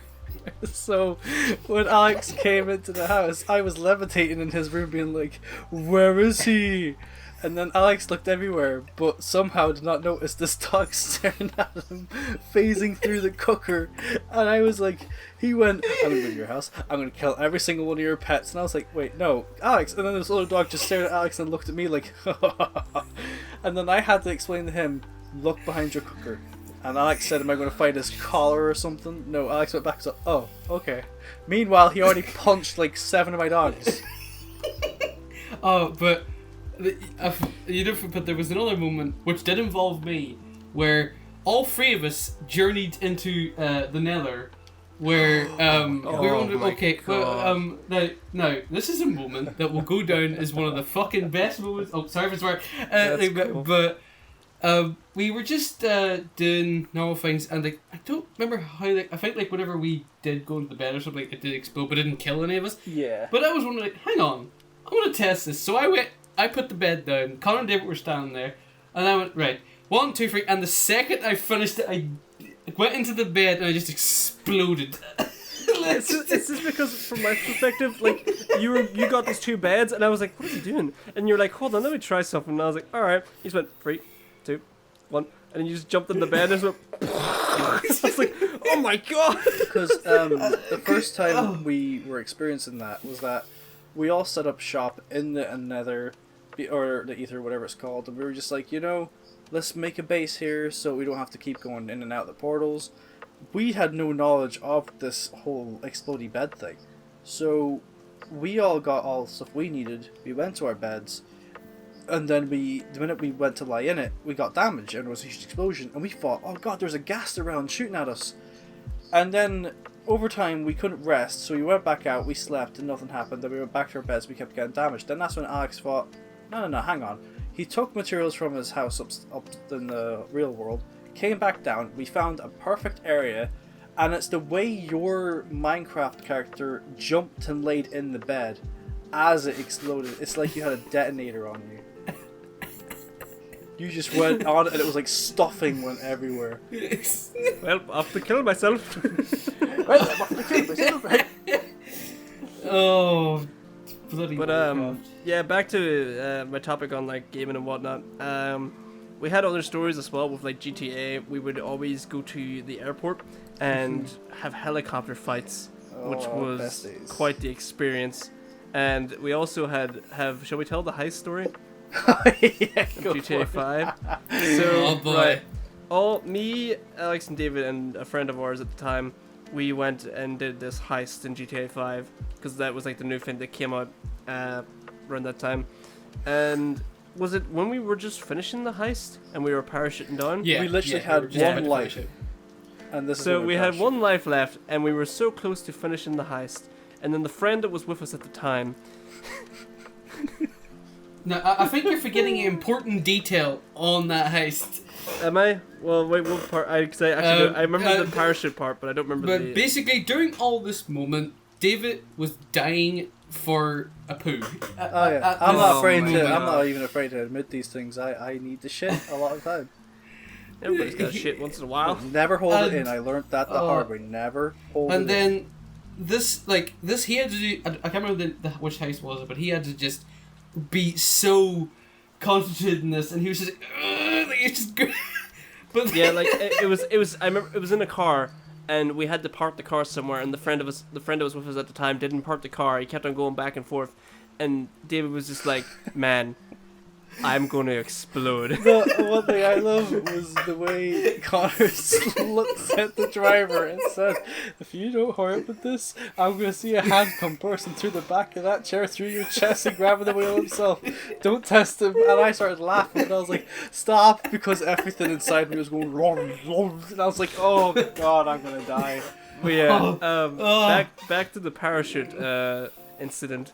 We were coming down the parachute, and then the friend shot David's parachute. And David was like, "No, what are you doing?" And I was coming down the parachute like, "What's going on?" And I just saw, it was like David's body slowly go towards this like giant rock and just smack into it and die. Wait, did I Keep in mind- did he not shoot the top of my parachute and then I kind of did like He a did, huge yeah. flip and then I went whoop. But keep it. We were seconds Yes. from beating the heist. David was so relieved, and just I just got It's up and just- left. It's just how your body just went flying towards the rock, and you were just screaming like, "No! What the hell?" You just What am I All wrong of to it- think? Didn't I get shot though? Not just because he was trying to postpone my agony, but didn't he accuse me of killing him or hurting him? I think so. I don't know. There was in our GTA days. There was a lot of accusing of who did what. Yeah. And I remember one time in the airport, Alex, you had a car and you were like, "Look, I'm Jeremy Clarkson," and you just crashed into like this fence. And I was like, "What?" This is one thing as well I remember about the GTA days. Whenever we all played together, I know the person that we were with at the time, he would love to just go around and drive and, you know, have music and do some stuff or whatever. Meanwhile, you and Alex straight to the airport. And I was in the seat always. with the person at the time thinking, you know, this is pretty cool to drive in. But then, you know, when you're playing GTA and you're just sat in the passenger seat, putting your controller to the side as everyone else has to work, you're not really having fun. But the one time I do remember that I will always cherish in those days was the day that I dressed up as a cat and I could go and meow my voice. Oh my god! We yeah. became like You had, like, mafia guys to use. You had like those. You had those. Oh my god! You reminded me of another story. But like, you had like that their car didn't have a roof on it, and you just like pulled over towards me. And you went, like a "Yeah." Porsche. Now, considering my love that got reawakened from horror games growing up, in GTA 5, there was this maze area, and me and David and the friends at the time. I don't know if Alex was there. Oh, Oh yeah, you were. And I had this oil mask on, and my mic died. And I was like, "Oh man, I can't talk to these guys." And we were in the maze, and they were looking for me, I think, at that point. Yep. And then I was like, "Wait a minute, I'm gonna scare the shit out of them." And like they were in the car, I believe, and I was on top of the hedge, they couldn't see me. And then the moment they saw me, I did the shush icon. I dropped down into the maze, they started panicking and freaking out. I did I have a baseball? I really needed a pee at this point. Yeah. Did I have a baseball bat? Yeah. I think I remember hitting the car with the baseball Yeah. bat. You went around the whole maze. We didn't see you. You climbed up on the back of the Lamborghini and started whacking the windows in, and we were freaking out trying to reverse and get you off. But every time you fell on top of it, you got back up and started whacking even harder. Because all I remember is just like hitting the windshield of the car and just you guys screaming back it up. I was like whacking it down like I was freaking Jason or something. Just coming You at were the equivalent. It was a mortifying experience. Man, God. I think like for that game, like it impacted me for the fact of just those memories of just like Oh, yeah. with you guys. Like I think that's, I don't know. Gaming's great, you know. Like Like, when just I for go those when I go back type to of stuff. like GTA though these days, I just can't. Pardon me, I can't have fun because either someone's No. got a jet or a laser jet or something that can fly, and you're dead. And I'm just like, yeah, I know you can do private servers, but it's only fun for a certain amount of time. But then it's the effort of trying to set up the private servers that just causes, nuisance. I also want to say as well that like I play a lot of fighting games out of the three of us. Yeah. And growing up, I would play like a lot of Street Fighter. I would play like Mortal Kombat. I still do now to this day. I'm not like fantastic at fighting games, but like I'm decent. But with the games that I did play with fighting games that really got me into it was definitely like Street Fighter and Dragon Ball games. Even though they were like 3D fighting games and they weren't really 2D, but they got me into fighting games and they got me into fighting shows and series like Dragon Ball and other fighting shows, like Shonen Jump shows. Really, I think Dragon Ball just got me into Shonen Jump. That's what I wanted to say. And also, I can't believe I forgot this as well. Metroid. I absolutely love the Metroid series, even though basically the storyline is just kind of like Alien. Like, it's just this woman up against all these like alien creatures. And I really, really love that series, and I hope to God, because there's been rumors of the remakes or remasters for the Prime games for the Switch. I hope to God that's true.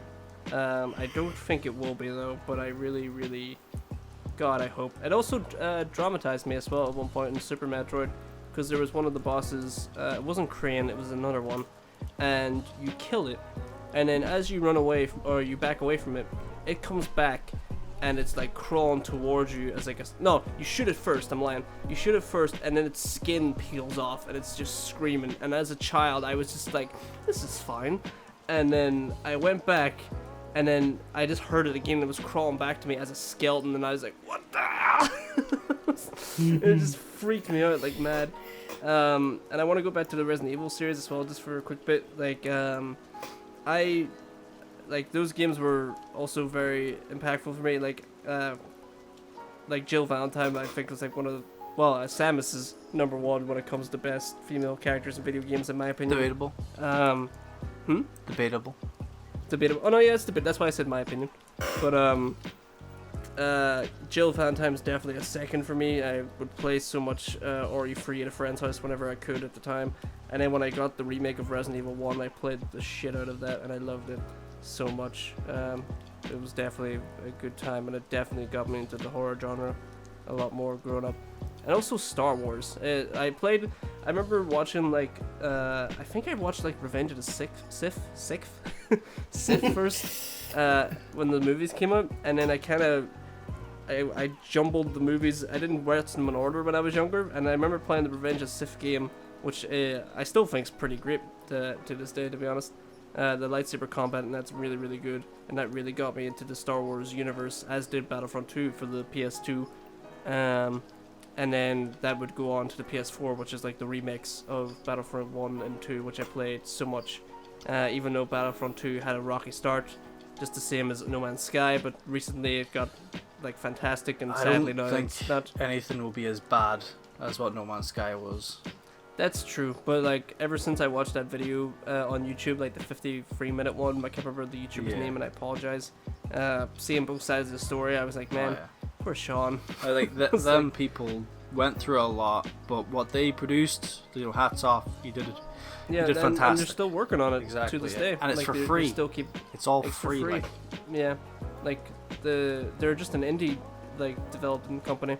and at the time they didn't even have that many people and whatnot. I have huge respect for Sean Murray because of the way he took all the hate mail to go straight to him rather than his whole team suffer. That was a true hero moment. So hats off to that man. He's a man's man. He's a man's man. But yeah, I would play a lot of Xenoverse with Alex, as he said before. I was there too.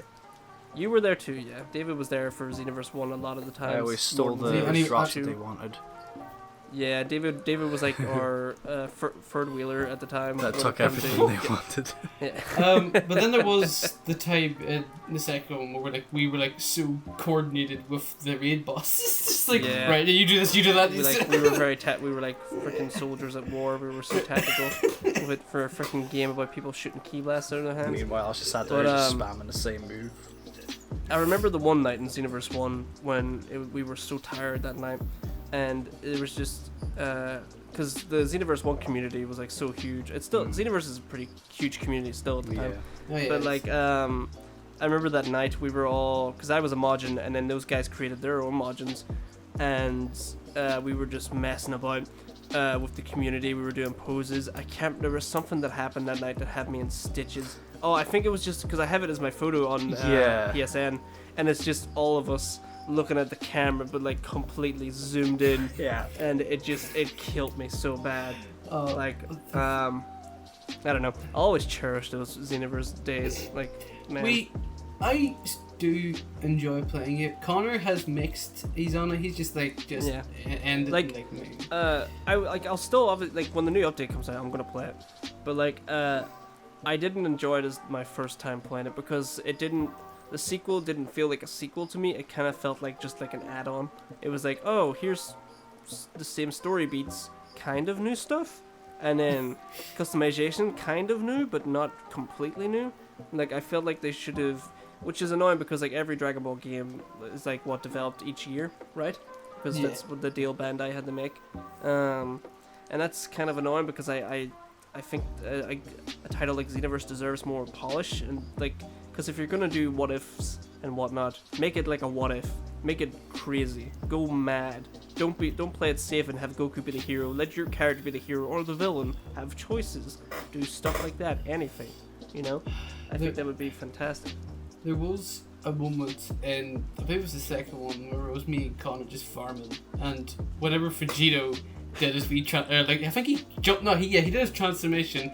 He just goes, "This is Super Vegeta." But before he finished, you see me in the background firing a supernova at him, and I just go straight at him and kill him. It was funny though because it's just you fired it and you're like, I got cancelled out, and then it was like, this is Super Vegito, and all you hear was like, and just the supernova coming right behind him, and before it even hit him, it just cut off. So I just imagine him dying from an attack, which is I dropped it. It's like pretty freaking funny. But did we? I don't think we got to in the raid things.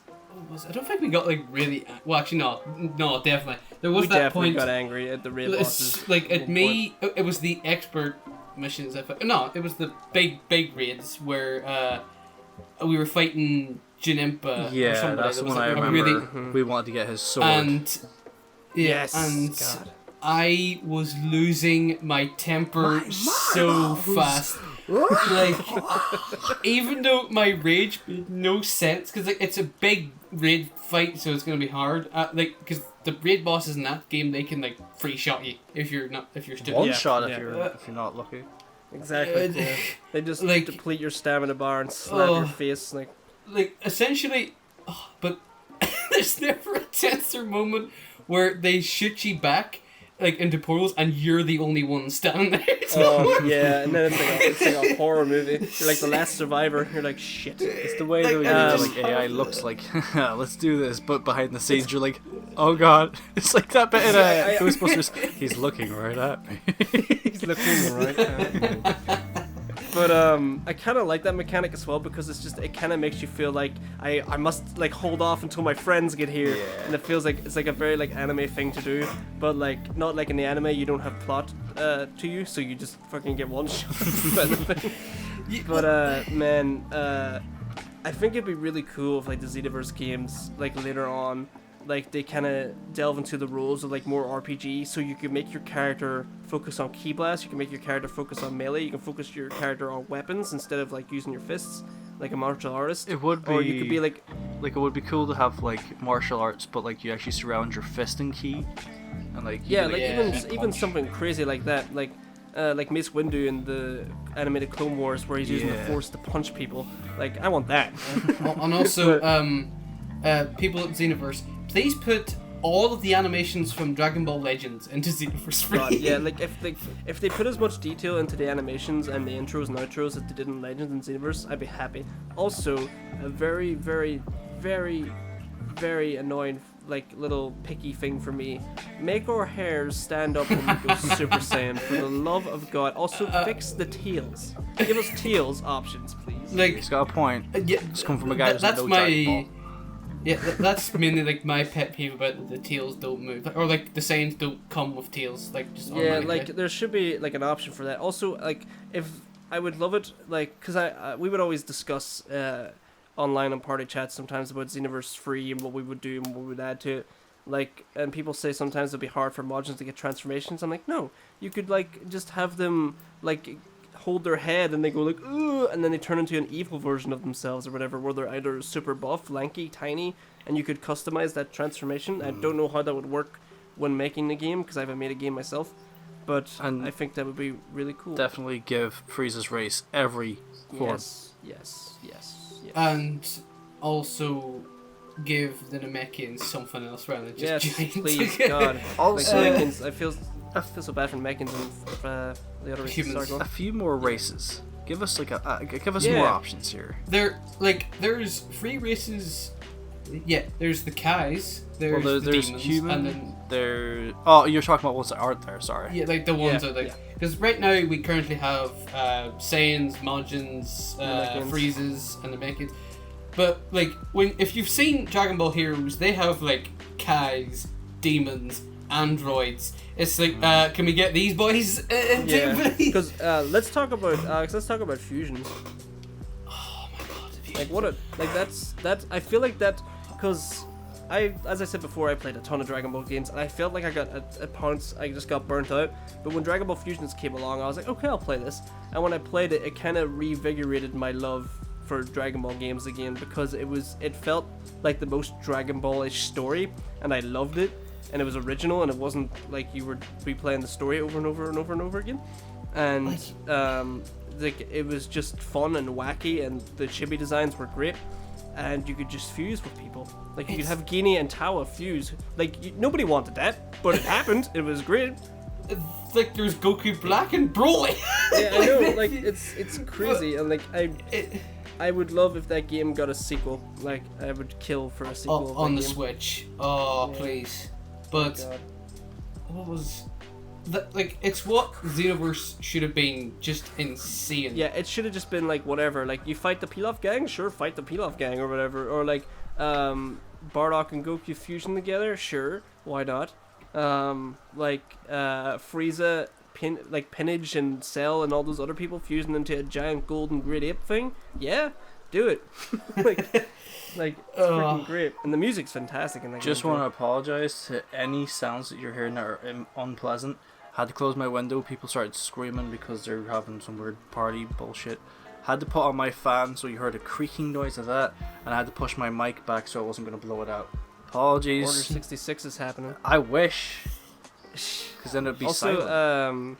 I'll finish my. I love how I said I'll keep my stuff brief, and we kind of just Drift off into I mean, that topic. what drift off into I mean, but to be honest with you, this happens anyway in podcasts, but like I think a game that also really, really got to me on an emotional level was To the Moon, and I know Alex and David, you don't know much about that game, don't you? No, I know it. no. I don't Oh, know okay. much about it. Alex, do you know about it? No, I don't know much about it. Okay, well, I'm just gonna say it's a very, very emotional game that got to me personally, and I felt like that game really, really impacted me. And it's also an indie game, and it's like only like a couple hours long, and it's just I find that really fascinating that even with like games that aren't like amazing looking with the graphics or anything like that, as long as the story is good and like the characters and everything, like the games, like and the soundtrack for that game, my god, it's all like piano stuff, and I love piano, and I think that even reinvigorated my love for piano. And that game killed me emotionally. I love it so much. I don't even know what else to talk about now when it comes to. I know gaming. one game that we both forgot to talk about.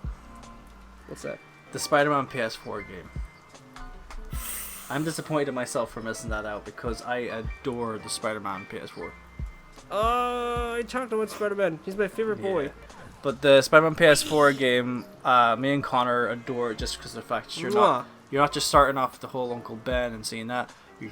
You're experienced. You're doing your stuff. And I personally love Doc Ock and the whole all the enemies that were in that. I just love them. And I'm hoping in the next game that is coming, which I'm saving, that's the console edition I'm waiting for, that you get to play as Miles Morales. Just change it, just a bit of spice, you know. If they can't, fair enough, but I'll still buy the game nonetheless. That's why I really love the Spider-Man Shattered Dimensions game, because it's not like, because when the Spider-Man games were coming out, like when those games were coming out around the time, like movie tie-in games, like it would always recap the story of like Spider-Man, and it would be the Tobey Maguire one, then it was the Andrew Garfield one. We didn't get a Tom Holland one because they don't do that anymore. But thank God, because that probably would have been mad.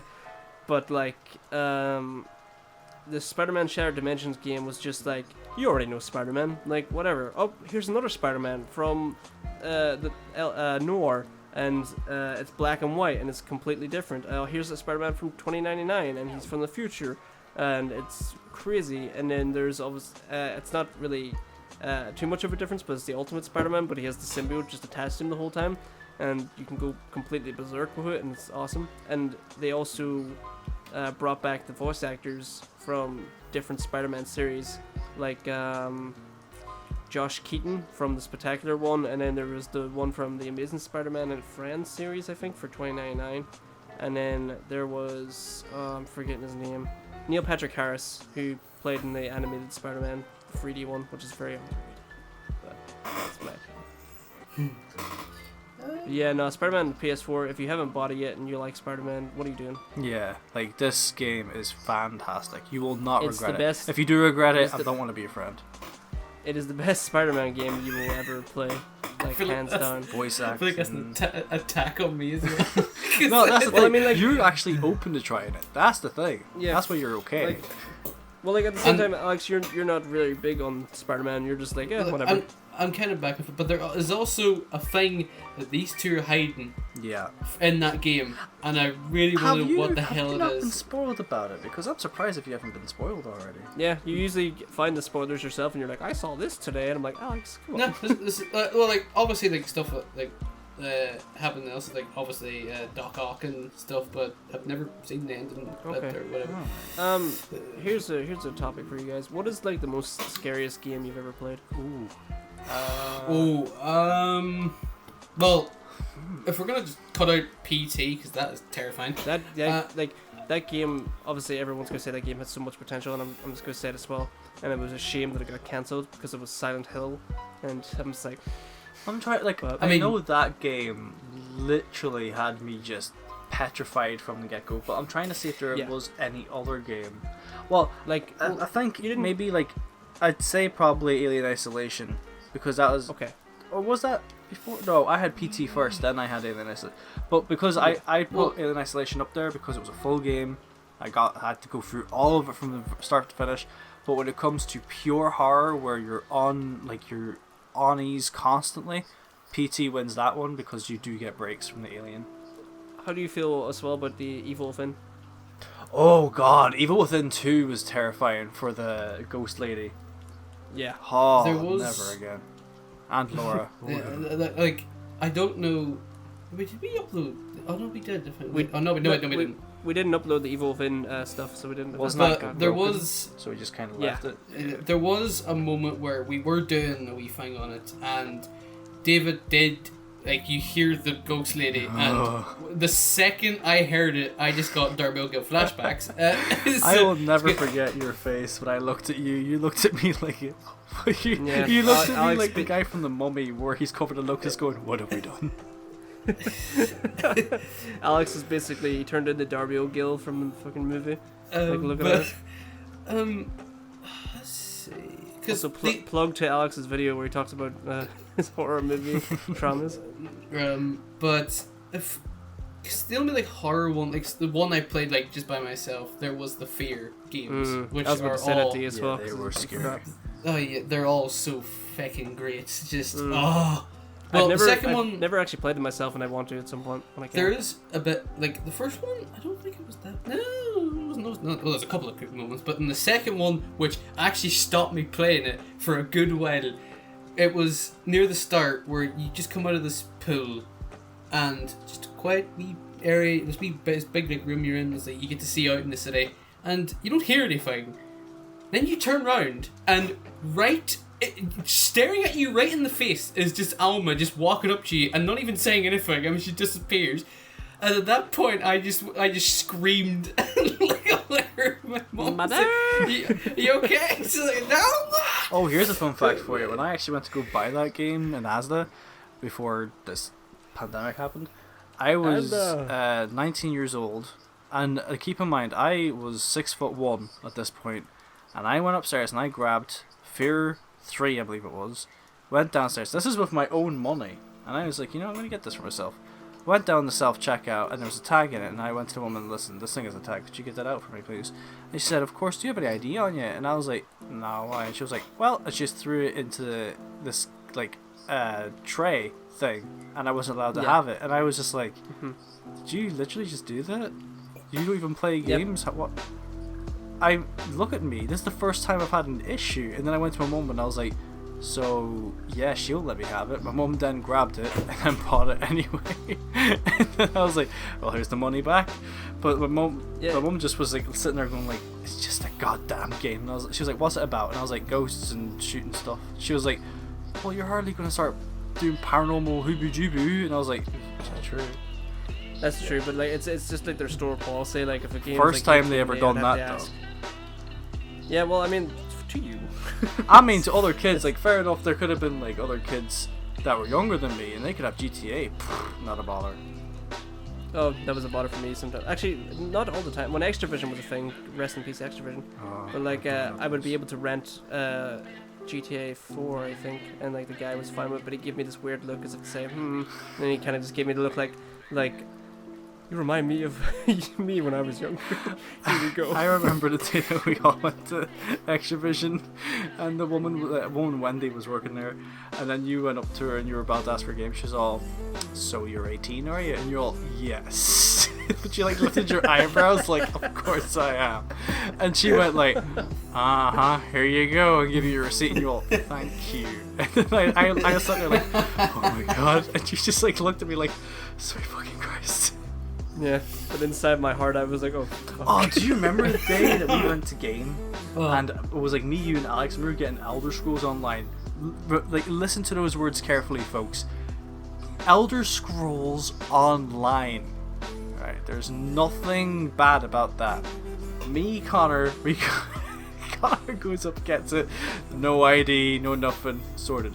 I go up, no ID, no nothing, sorted. Alex goes up, can you show your ID, please? It's just like, why? And just so anybody who doesn't know this, Alex is the oldest out of the three of us. Yeah, he's 25. Well, common 25, but also there's not a wee distinct detail. I look like a weird small child. But you have facial hair. I could be a really weird small child. This is the Wolfman. But and then, rather pathetically on my part, David had to come up behind me and be like, here's an ID. And then just, I'm just like, yeah. I am a sorry excuse for an older person. I mean, like, it's fine. Everybody has their moments. Yeah. Well, back to horror game, favorite horror games or whatever, because I didn't get my turn. So. Alright, then go on. Well, I don't. Well, I'm trying. Actually, to be fair, I was trying to think, and I've gone like brain dead now. I was kind of thinking something along the lines of Resident Evil, like first the remake one, because that one freaking freaked. No, the original one freaked me out, because there's a scene at the very beginning when you walk into the dining room and then you go into the other room, and there's a zombie nomming on one of the star members that was previously in that mansion, and it slowly turns its head and looks at you. And it still creeps me out to this day because it's just the way the textures look on the face. It doesn't look great, but it's the way it looks that just captures that horror. And I was like, nope. Yeah, and I'd freak out. But other horror games I'm trying to think of that really, really got me. The Evil Within, I remember when I was playing it at my house, the first one, and it was the boss battle with Laura. And David was there, and Alex was there too, wasn't he? Yeah. Where do I go? Where do I go? The ladder! Oh, the ladder, you're Yeah, right. So I was, it was a boss battle. It was in like this little like furnace type area, and I was running around the stairs and everything, and there was this ladder. I didn't see it, and I was screaming, and Laura was like coming at me down this corridor, crawling somewhere. And I was just like, where do I go? And Dave was like, the ladder! And I was like, where? And we were just screaming and panicking. And I just imagine someone walking outside my window and just seeing these like young adults just screaming at each other, like pointing at a TV, like apes. It's like, what the hell's going on? But damn. I made a whole big thing about me not getting to pick, and I couldn't even think of an actual horror game that actually really got me. I want to say Amnesia got me sometimes, but I watched it more than I played it. Yeah, the same. But dang, no, I'm lying. Silent Hill 2 scared the shit out of me. The whole atmosphere in that game is just so, because it's so misty and cold, and you would just hear things, and at some points when you're just walking about, there would just be this weird, like unexplained creature crawling around. Just around your feet, and I remember just dropping the controller and running out of the room. It's like, nope, I'm just like leaving. And then the motherfucker himself, Pyramid Head, like you would just hear this siren go off, and you're just like, what is happening? And then you just hear the of like a sword like being dragged or something being dragged. And the moment I saw him, that was when I learned fear. Which. Fun little thing. Both Heather and Pyramid Head are on Dead by Daylight now. Yeah, which is really awesome. It made me. It's funny when like a character scares you so much that you love them. Oh yeah. You know? It sounds like very abusive, like a very like abusive relationship. They scare me, but they're so beautiful. It's so sexy. I'm so scared of you right now. I will never forget when I was picking up Doom Eternal.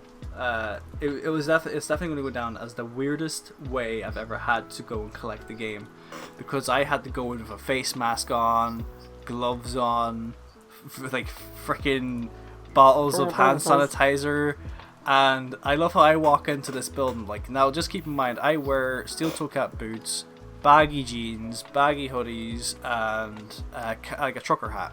So when you see me, I look edgy as enough as is. So when I was walking in, everyone kept 6 feet away from each other, and I was like sitting super, like underneath the mask, I was grinning like the Grinch. I was like, today is the day. And I went to the place, I went to game, and then I went to the boys, I was all, hello boys, and I whopped out the cash immediately. I was like, right, let's do this. And then we sat there, we chatted for a bit. These guys had no protective gear on at all, and I was like, oh. But then I grabbed my box, I wiped it down with the Dettol and all that there stuff. The box is completely intact. I thought the entire like ink's gonna go away or not. But I love how people saw me enter, including the security. They saw me enter this place, and they're probably like, "Oh, what's he gonna be doing?" And then they see me leave with a box that has nothing but demonic ruins on it, and I'm just like tapping the box like da da da da da da, and I'm sitting outside waiting for my mum to pull up around the corner so I can get in the car. And then all these people are like, fair enough. People probably look at me like, oh, that's a bit of a dodgy package. Meanwhile, I'm sitting there going, someone touches this thing and won't bite a hand. I'll spread my own plague. That'd try me. And then I got in the car and I went home and I was like, booyah! And then I had to finish up some work and then I could actually play it. But I finished it within a week. And I love it. And I need to beat it all on the hardest difficulty, and I'm going to be doing that on stream, so stay tuned. Just saying. I have a question for you boys though. Yep. What would you say was the worst game that you have played? Like one that you have that you personally do not enjoy, and I want you to point out the reasons why. When you phrased that question, you made it sound like you were a sub teacher, like in school. I wouldn't mind being a sub teacher. Please Yeah, this one. explain. I want that I done miss my on paper by tomorrow. I know this is like off topic again, but I miss my sub teacher who looked like David Tennant from Doctor Who because he wears the trench coat and he had the spiked hair and he made us watch Samurai Jack whenever we do like good work. That's Like, cool. I'm like, yeah. Um, And like he would quote it a lot too, and he loved it himself. And I was like, oh, I love this. right. You a god. Oh, I know what. Like this one, which it was mentioned in the podcast by Connor. Not whatever I was just talking about J-Stars. Which is Jump Force. No, I don't fully detest it, but I detest it. I don't hate basically, you, but I hate you. The reason why, well, there's many reasons. One, it's very unfinished. Like, Blackbeard from One Piece in a cutscene just randomly floats into the air. I know he was sucked up by a portal. So does but- Frieza at one point in the beginning, doesn't he? Like Yeah, he's just yeah, like he he does. poses like ho ho ho ho fly away. And then the other most disappointing thing about it is the character roster, where they give everything to Dragon Ball, which is Yeah. basically just filled Well, with the same characters. Well, like not just Dragon Ball, but like One Piece, Bleach, and Naruto. It was Naruto, One Piece, and Dragon Ball that got the most. And Bleach has got a lot too. So it hasn't it? Well, yeah, Bleach is starting to get a good amount. And I was like, all right, whatever. Like, hopefully the DLC roster like fixes that, brings in characters like Toriko, Madaka, Rao. Gintoki. Yeah, and Gintoki as well. It's now two season passes in. Two Christmas pasts. There is still no Gintoki. There is still no Madaka, no Toriko. But we're gonna get a new bloody JoJo character. Yay. Supposedly we're gonna get Hiei, which is like alright, fair enough. But then Merliahem, like from Hunter x Hunter and stuff like that. And whenever I just heard of like just the first DLC roster, the level of anger I had was quite It's like unfathomable. if any of you have seen that meme where it's like the kid lifting the weights, like it's a little baby lifting these weights, and then he drops them, he just screams. That was Alex. And But sorry, you want? I was, but like, I was just so disappointed in that game. Like, it's like I had so high hopes for you, and you know that thing, Connor, in Doctor Who, where Matt Smith just it's like It was like you gave me hope and you took it away. yeah, like it? that's Yeah. that's oh, but that's my most like from memory my most hated. It's I'm even like I want to say evolved, but like at the same time I wasn't like extremely hyped for it. David was the hype, like super hyped for it, and I was like, yeah, you know what, this does look cool. And then I got it and I was disappointed, but I want to kind of be on the same boat with Alex with Jump Force, because when I was watching the trailers come out, I was like, they got freaking Yugi from Yu-Gi-Oh! Light Yagami's in it, and then when I found out he wasn't playable, I was like, that's a bummer. But maybe they'll add in other characters that was in J-Stars. None of them at all, and it's meant to be a celebration of Jump, the 50th anniversary. the 50th anniversary of Jump, and all they could celebrate with it was characters that they could have had in another game. It was basically the Dragon Ball Z One Piece Naruto crossover game with random characters in the background from And Shonen Jump. Also, I know it's more popular, but could you stop adding bloody My Hero Academia characters and give Black Clover some love, please? Well, I don't mind because what you see, this is what I was said before. I think I said this before in a comment in a video somewhere, but like if I had the range of like picking characters from Jump Force, not even picking them, I would just say, right, 4 for each show. That's it. Like that's all that there is. That's all there should be. Like the main character, a side character, 2 villains or whatever. Like that's what I'd do. Maybe. I'm going to go off topic very quickly here. That's okay. But I just heard some very amazing news that the SpaceX's second attempt is going to launch at 3:22 ET, which is going to be Oh dang. 9:22 here for us. So we actually get to see that- space, like a rocket launch up in space. Is that the real world stuff? Yeah, real world stuff. Space. Oh, what's that? There's that game that has Tim Curry say that, where he's like, Space! "One place where I won't be caught by capitalism." Space. I would not. It's just how he phrases it that kills me. Uh, Oh, you know what game we didn't talk about that we all played together? What? Borderlands. Oh, Yeah, The I loot remember train completely. Yeah. But wait, what a great like- game. did you both cover your games that you hated? I haven't really, but David, you can say yours if you want to. While I think You of mine. both know exactly what mine's is. Yes. Days Gone. oh boy. Reasons The game. being. And Sam Witwer can back me up on this. Alright? I here love we go. Sam We'll bring him in the Witwer. next podcast. Oh man, if he said yes, I would cry. So I'm like, Sam, could you tell us your thought process for at least one? But I found out about Sam Witwer through the Force Unleashed games, and then I started seeing him in movies and TV shows, and then I started seeing him in the Clone Wars, and oh god, Clone Wars, love you. He and in Rebels as well, I believe, isn't it? Wasn't he in Rebels? He was Darth Maul in yeah, he was in Rebels? Rebels as well. Yeah. Wait, what did you just say there, Colin? Love I you was too, like, I man. love you too, man. But yeah, in Days Gone, it was the reason I bought the game, because it was Sam Witwer. I thought this would be phenomenal. It was a goddamn train wreck, right? And then the trailers made it look really crazy. The trailers made it look crazy because you saw zombies pile on top of each other just to get at you. That doesn't happen at all. All they do is phase through each other and climb up on one platform. That was it. They were annoying as hell. And another thing, his actual acting was not that good, but he has a defense here, right?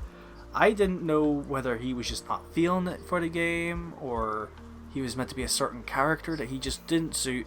But he even said that he just didn't feel he wasn't feeling it being that character for the game for, I think it was like the first year. Did he say? It was for the first year he didn't feel it, but then I think for the rest of the year he enjoyed it then. Yeah. Because like he didn't like working. He tried to get into the character and he was like asking questions about it. I could be very wrong about this, so if someone knows about it in the comments, they can say. We only But, remember him saying this because he did a live stream of Days Gone. and Yeah, he stayed I was these watching his Twitch from time to time, and what I remember from it was him saying, like that he wasn't really feeling it, and like he wasn't really getting the direction that he needed when he was asking questions about the character. Yeah. And he kind of had some falling out with it, and he did say like to some degree that it was like because of him at the same time, because like that's the way He's hard he to wants work to know with the and stuff character. like there. Yeah, but like if I was a voice actor, I think I'd be very hard to work with too, because I would want to know. I'd want what as my much, characters feel. as much I'd get detail very as possible.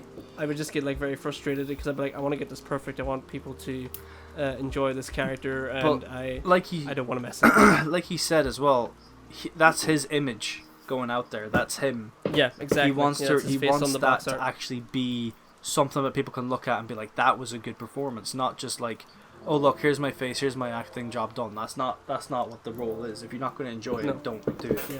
But as I mean, well, he's definitely not the type of man to do that either. yeah, like when it comes to Days Gone, right? Sometimes I did enjoy it. I loved the motorbike mechanics; they were fun. The hordes were fun to some degree.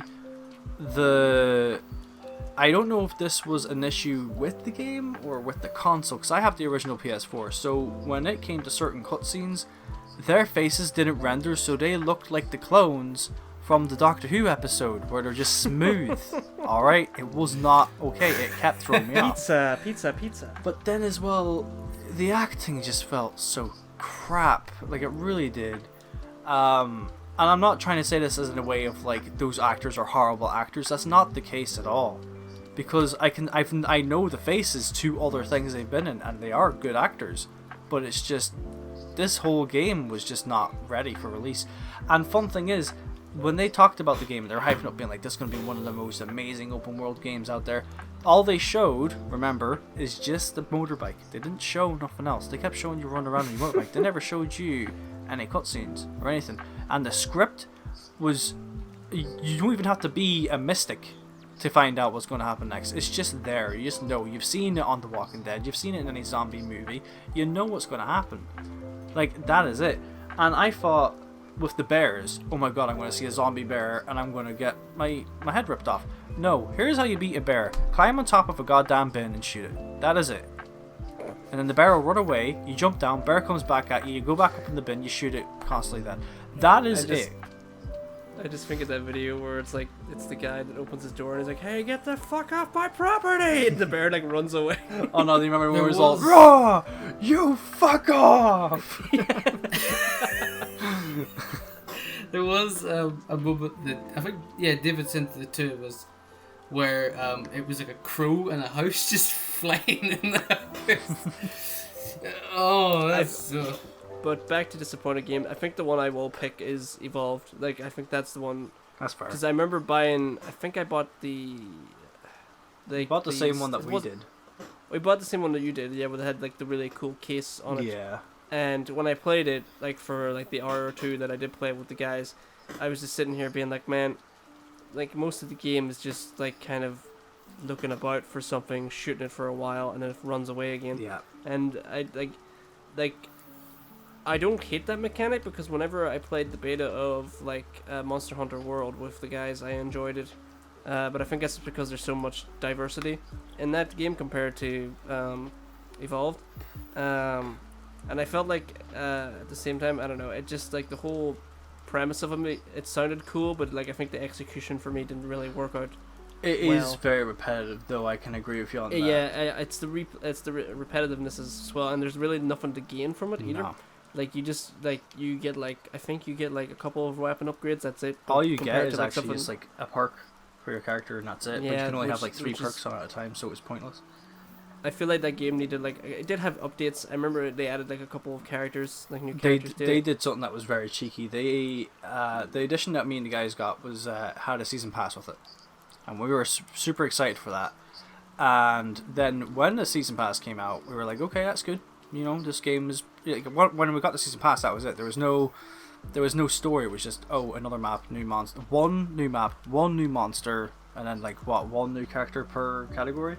And then it was just like, okay, right, that you play that once, you've practically played it all.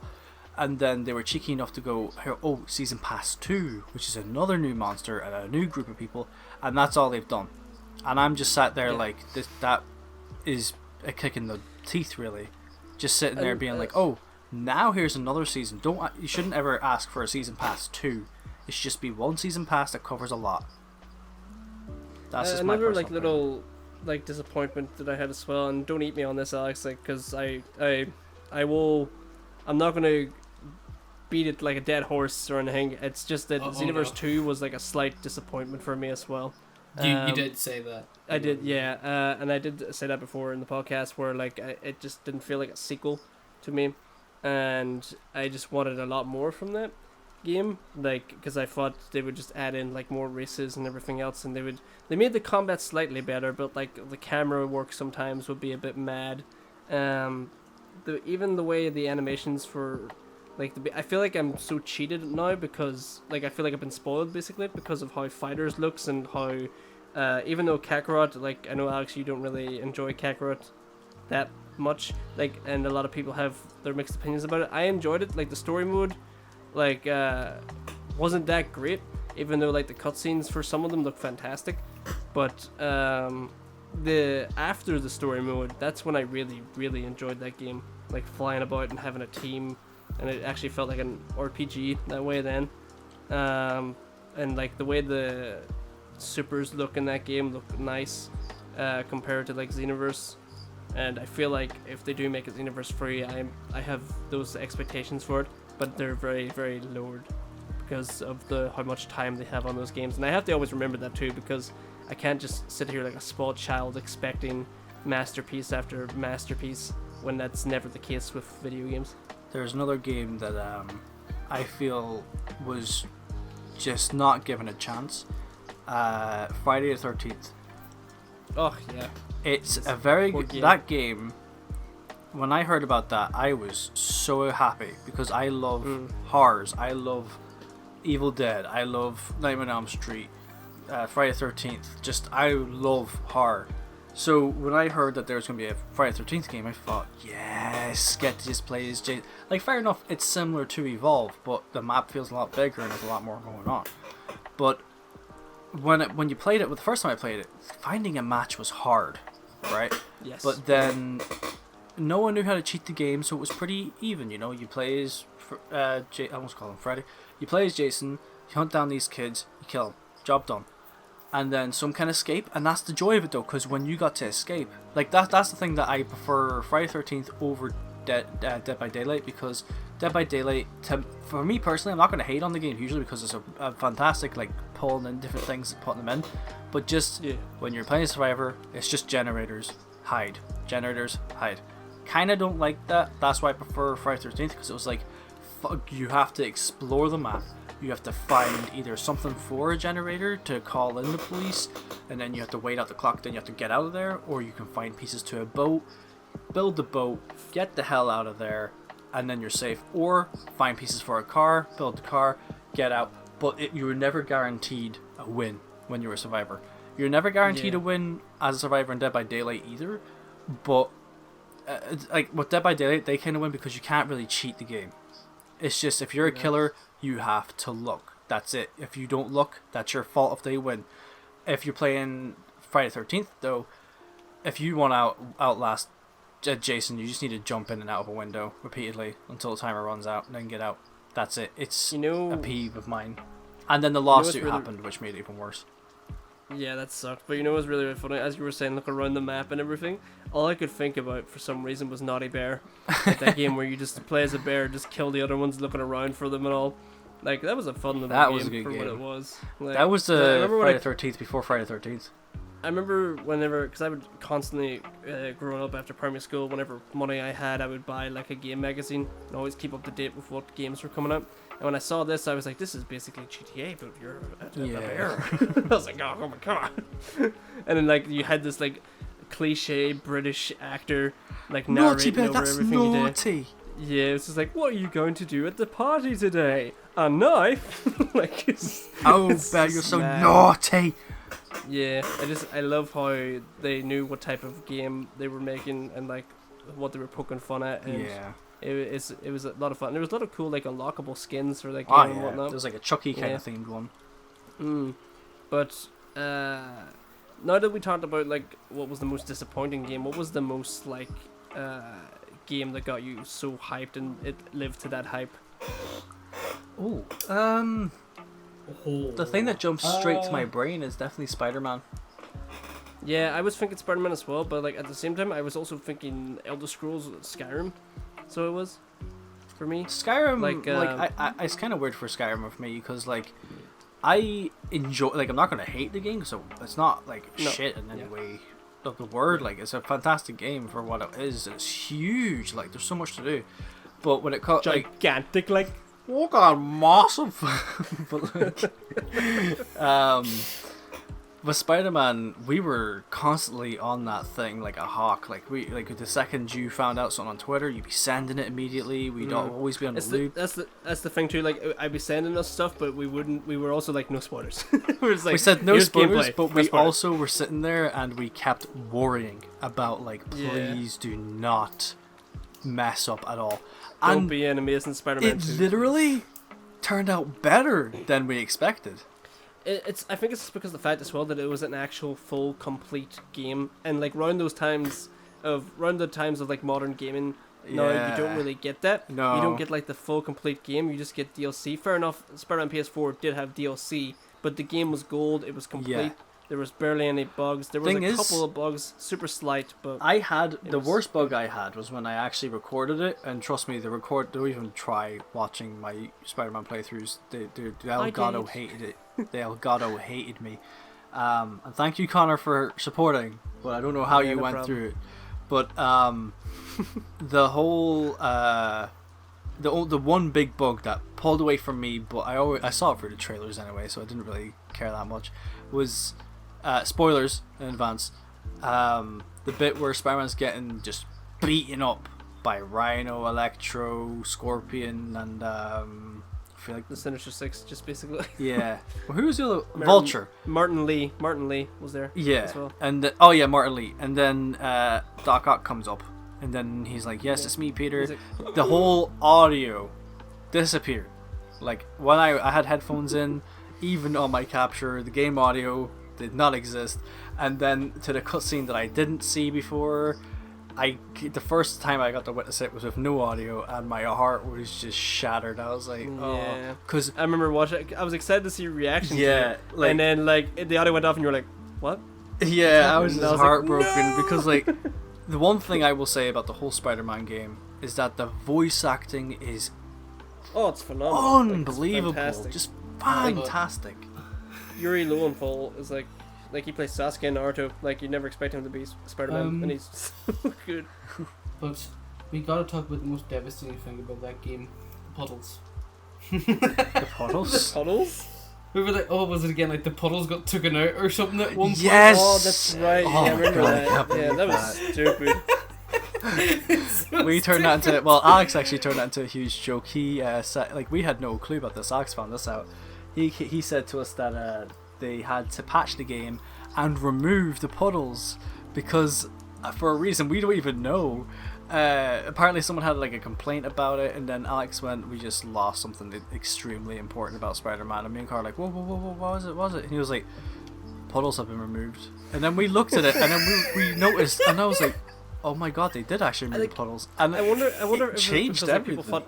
I wonder if it's because people thought they were like too like unrealistic or something, or like if it was too realistic. I don't know. Do you know what'd be hilarious? If it actually What? broke the PS4 Pro, but did not break the So PS4. funny. Some person sees a puddle to the area and the thing just breaks. Alex, what about you? What was the game that made you like you were waiting for it to be and you were super hyped and that hype came true? Like a Christmas miracle. Honestly, like, well, Every game. several games. Because I know I was really hyped for Fallout 4, which Yes. I'm surprised we didn't, and I did enjoy it. To this day, like I don't think I'll get back. Maybe I will get back into it someday. And, like go back to my Deathclaw Island and just be. And the other game which we did talk about, which is Xenoverse 2, and if you're wondering how hyped we were, well, let's just say we were at Connor's house, and just every second, me and I believe Diva as well, were looking on Twitter. It's like, okay, we got codes, type these in, like, go. To get Oh yeah, beta. yeah, for the beta. And That's just right. to check the and it did come out, and I really loved it. And then for fighters, I was hyped for it, but only for one specific character. I think that might have been then the game for me then for when it comes to the hype, because I'm trying to think back a lot and it's. I don't know. It's like back and forth. Like there's very rare games where I get incredibly hyped for it, and I was, because I remember when I first saw this posted, and I was like, oh, it's like a Battle of Z2, and then Alex like, Connor, this is being made by Arc System Works, and I just like my eyes just widened, and I was like, nani? I was like, oh my God, and like it just like it looked like the anime, and like the fighting looked great, and it was tag team, and I like tag team fighting games, and like. When it came out, I got the collector's edition. I think that was my very first. Yeah, it is my very first collector's edition of any game, ever, and I got it. I was so ecstatic. I played it for ages. I'm still playing it till this day. And I also want to say, I think I was like, because I was anxiously waiting for the RE3 remake, and even though I have some slight problems with it, it still lived up to the hype for me. Like I think that game is fantastic, and whenever it gets a lower price on Steam, I'm gonna buy it again and play it. And plat it or get all the achievements on that on Steam. But yeah, I think that was the hypest. That Fighters was probably the hypest for me, as I can think of right now. Which like, I feel like one of the reasons I really wanted to get Fighters as well was because during that time, I was doing jury duty, which was not fun at all. No. It's one of the most boring things I've ever done. And you're forced to do it as well, which is annoying. You have to answer the call. Like, it's like Reinhardt, where he's like, "I have been called. I must answer." The only way you can get out is if you're sick, like you're actually not physically able to. Or unless like you're deaf or something. Yeah. Blind. But, he says sorry, but no. Just a jaw falls off. What else? Shantae, I was really hyped for that, and I'm really hyped for this fifth one. Oh, what else? There was another one. Oh yeah, Pirate Warriors 4. Love that. Yeah, you were very hyped for that. Jurassic World Evolution, all of the yes. Although there's a couple ups and downs of it, but I still love it. I don't know, cause what else? Oh yeah, Valkyrie Chronicles 4. Haven't beaten that yet. I still to beat that. I still have the big Pokemon Sword. It's been out since like last year. Yeah, I have to do the same I machine. was really. Oh, Smash Ultimate. I forgot it. Oh yeah. It's like, oh, it's here. And I feel like every gamer in the world, like whenever Sakurai just appears on screen, they're like, "Where's Smash? Smash! Smash! Smash!" But there was Like the seagulls in freaking Finding Nemo. one. What? Oh, Except when I see him, I'm just like, who the hell is this guy? You're like the guy from Pulp Fiction, the gif where he's like looking around, like Yeah, as everyone's screaming, Oh, going, it's him! like, and I'm just like, ooh. I forgot to mention just this console in general, but which is the 3DS. But there was one game I was unusually hyped for, which was it was already out long before I got it, but it was Nintendogs. I don't know why I love that game to bits. yeah, I can't remember if you said that in one of the playthroughs on our channel, or you might have said it just in a party chat one day. But I think you might have said it. Go on, sorry. yeah, but I think me saying 3DS just bumped an idea in your head there. Kid Icarus Uprising. Like that was a really I wasn't like hyped for it because I didn't know much about it at all. Like I didn't play the original Kid Icarus Uprising, but when I got it, like my god, that's like such an underrated 3DS game. For me anyway, Super Dragon Ball Heroes World Mission. Yeah, we finally got a so Dragon Ball good. Heroes game, and Please make another. I was so happy for it. But I'm still secretly waiting for Dragon Ball Z Zenkai Battle Royale to be ported to the PS4. I just want their sales for the arcade to go down and be like, oh man, how are we gonna get more money? And then like one of the creators turn around and be like, port it. But I'm dressed up as him. And then the guy from Andrea is like, launch the gate now! Like, because Zenkai Battle Royale, like the combat, like I think the models look really great for that game, and like the combat's fine, and they have really cool super moves and whatnot. But the thing that gets me excited about it the most is the customization for it, because you can just add in like an ear, like one of the Potara earrings on Goku's ear or whatever. You can make him wear sunglasses. You can make Teen Gohan wear sunglasses as your Super Saiyan 2 blowing the shit out of Cell. Like and you can have all these like costumes. Like you can make Goku wear his driving outfit that he wore with Piccolo, and Piccolo can wear it too. And it's just like, gimme. Why? And also why are you so selfish? With Broly, you can grab someone and run with it, which is Yeah, fantastic. you can grab someone, run them, and then you grab another person and bash their heads together. Who doesn't want to do that to your friends? I have another question for you. What would you love for the next gen consoles? Like, what feature would you love for them to add? Personally, I would love it if either the online is free or very low priced. For me, wait. So is this for the console in general? Yeah, Like, what yeah, you want? just the console's mechanics. For me, hands down, backwards compatibility. Yes. With like PS2 or free. Just please, come on. Yeah, like seriously. Like I don't think they're going to do that, which sucks. But like I would absolutely love that, because I have a ton of PS2 games back here and PS3 that like I still go back to, because I have the console still. But like just having the new next gen console will be so much handier for me, because I don't have to take out all the wires and whatnot. I mean, it only takes 5 minutes. I'm just lazy. But I think backwards compatibility would be one of mine, and also as well what you said, David, just like not having to pay for online like the PS3 days. Yeah. And also I think, because I don't really think a lot about what I would like to expect, like because I don't really care much about, well, like I say I don't really care much about the graphics and anything about a game, but whenever like they show the new Unreal Engine, I was like, wow, it looks fantastic. But like I don't know. I've gone brain dead for a minute. Someone else tag in. So, like, for me, one thing that I really want when it comes to the consoles, because, like, now this is just personal preference when it comes to the Xbox and the PlayStation, right? You have Nintendo. When it comes to the Switch, fair enough, the company's been around for years. Definitely longer than what PS3 and Xbox have been and stuff out there. But with their online, it's like, what, $17.99 a year? Right, so that's doable for anyone. That's good. And then you have PlayStation that's going for $50, and so is the Xbox. And I'm like, you guys are fine. You have other applications like Xbox has Microsoft. Microsoft has God knows what else. Like they have their own phones, their own tablets, their own everything. Like they're fine when it comes to money. I'm pretty sure they won't go bankrupt releasing like online for like what? Maybe £35 a year, £35 at the lowest. They could do it like £20. See, Yeah. $19.99 or something. if they kept on bumping the prices up, I think that would leave me to the point where I'd actually become a full-time PC gamer. I would just be like, alright, I'm building my own PC and I'm actually going to do that. Yeah. Unless it's like an exclusive, like if it's like more Spider-Man games that's developed by Insomniac, and I'm like, Oh well, yeah, I guess you I'll buy probably this have a Which- console then, but no online for it. Yeah. Here's the thing. How did you two feel that Spider-Man was only released to PS4?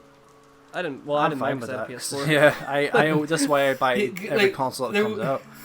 I feel There like was it was quite unfair for other people because like there's probably a ton of people out there who like love Spider-Man and they play PC games all the time and they didn't get that.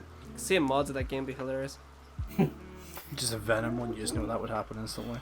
Oh yeah, of course. Like there'd be like freaking Carnage, Venom combined. Or, Like, oh, this is or my there original was- character. There was this wee thing I had going on with Spider-Man PS4 was the bit where Doc Ock comes up with the light. I always thought it was like Venom with a flashlight. Venom with a flashlight. Every time you said that though, I always imagined him wearing like this like hat, like this, like and like with a flashlight, like dressed up as a guard. Like, is that you here? Here, how the hell are you? But like I like when it comes to Sony as well, this is one of my biggest pet peeves, is that Sony, a company that literally owns Spider-Man, you have your own like TV shows, like you have TV, mobile, console, you have so much that's bringing you in money, yet you are still charging people £75 for one controller. I'm dreading the PS5 controller. I don't know how much that's going to cost. Yeah. I fear that's going to be like $89.99 Like, or something. if it is the case where the price is $75.99 because of the coronavirus, if that's the reason why, fair enough, because it's not an essential product, they're probably doing that just to keep people away from buying stuff they don't need. I understand that, I respect that, you're saving us money. But if it's genuinely that much money, why? Like, just why? Because, like, fair enough, because whenever I found out in my last stream that people wouldn't mind seeing videos of how to take apart a controller and fix things, I have a DualShock, the original DualShock controller here for the PS4, that I can take apart just that, and I can point out all the differences just with that one controller, all the flaws, all the good bits, all the bad bits. Fair enough, I won't be covering a huge amount, I'm just going to point out what you should look for, because before I'd want anyone watching that stuff, I do not want them doing it with me at the same time, because I might end up doing that at one point because my PS4. all I can say band is jacks. do not, because you will need a soldering iron for a lot of it. Oh jeez. Okay. Right, so do not do it with me, because then you're going to mess up, like, probably, because with one of my controllers that's already broken, so it's not much of a problem with it, but I took it apart and I went to go look at some stuff in it, and the wires from the vibrating stuff to the actual motherboard of the controller, those wires came loose. So Oh jeez. there's a huge risk in all that. Like, they're an easy fix, but you need a soldering iron. That's literally the only thing. But for me to fix one of them, like what I did with my red controller, which was a version 2 controller, I had to open it up and then I had to replace the stick, the module, because it was causing stick drift.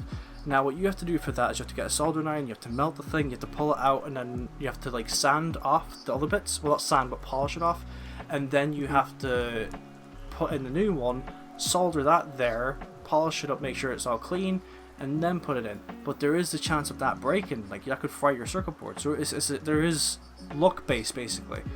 And to do that, instead of, if you have that one problem with a controller, because I had to buy multiple controllers now because they all had stick drift, and that's specifically with the camera controller, and I have noticed, and I'm calling you out on this, Sony, that I have bought brand new ones from you, and they came and they had stick drift immediately. I opened them up and the coils were already burnt out. So I'm calling you out on this. You're either giving us all pre-owned ones or you're not putting any effort in, because I had to pay, like, fair enough, it wasn't a lot, it was £2 something, but I had to pay for that. Okay. What I had to do for mine was I opened up the case where it has the coils, and then I just replaced the coil with the brand new coil, and that was it. Because what you should notice is that with a fresh coil in a controller, obviously me saying this means nothing to anyone, but when you see it, you'll see it.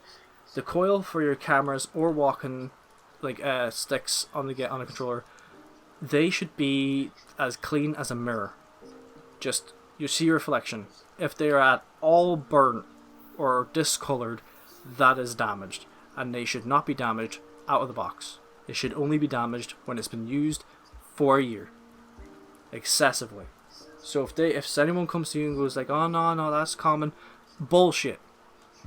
So that's all I'm saying there. Sony, you need to bring your prices down and stop asking so much for money. You've already stole Spider-Man from Disney Plus, so get off your high horse.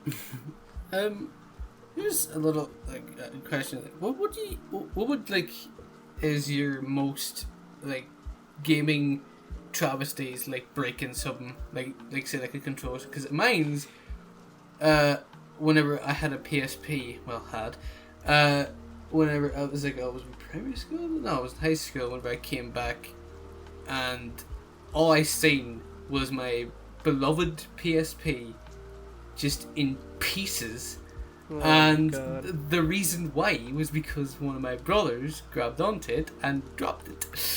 And no, I never wanted to Hurt. I didn't mean to kill him. He fell.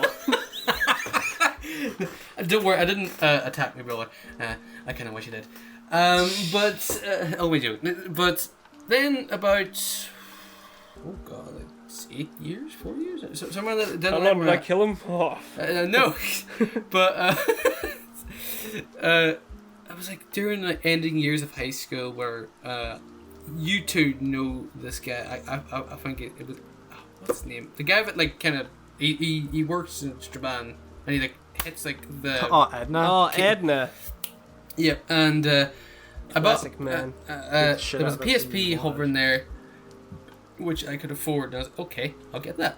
But when I got it, what I didn't realize was that it was, I can't remember the name of the edition, but it was a version of the PSP that didn't come with like PSN with it.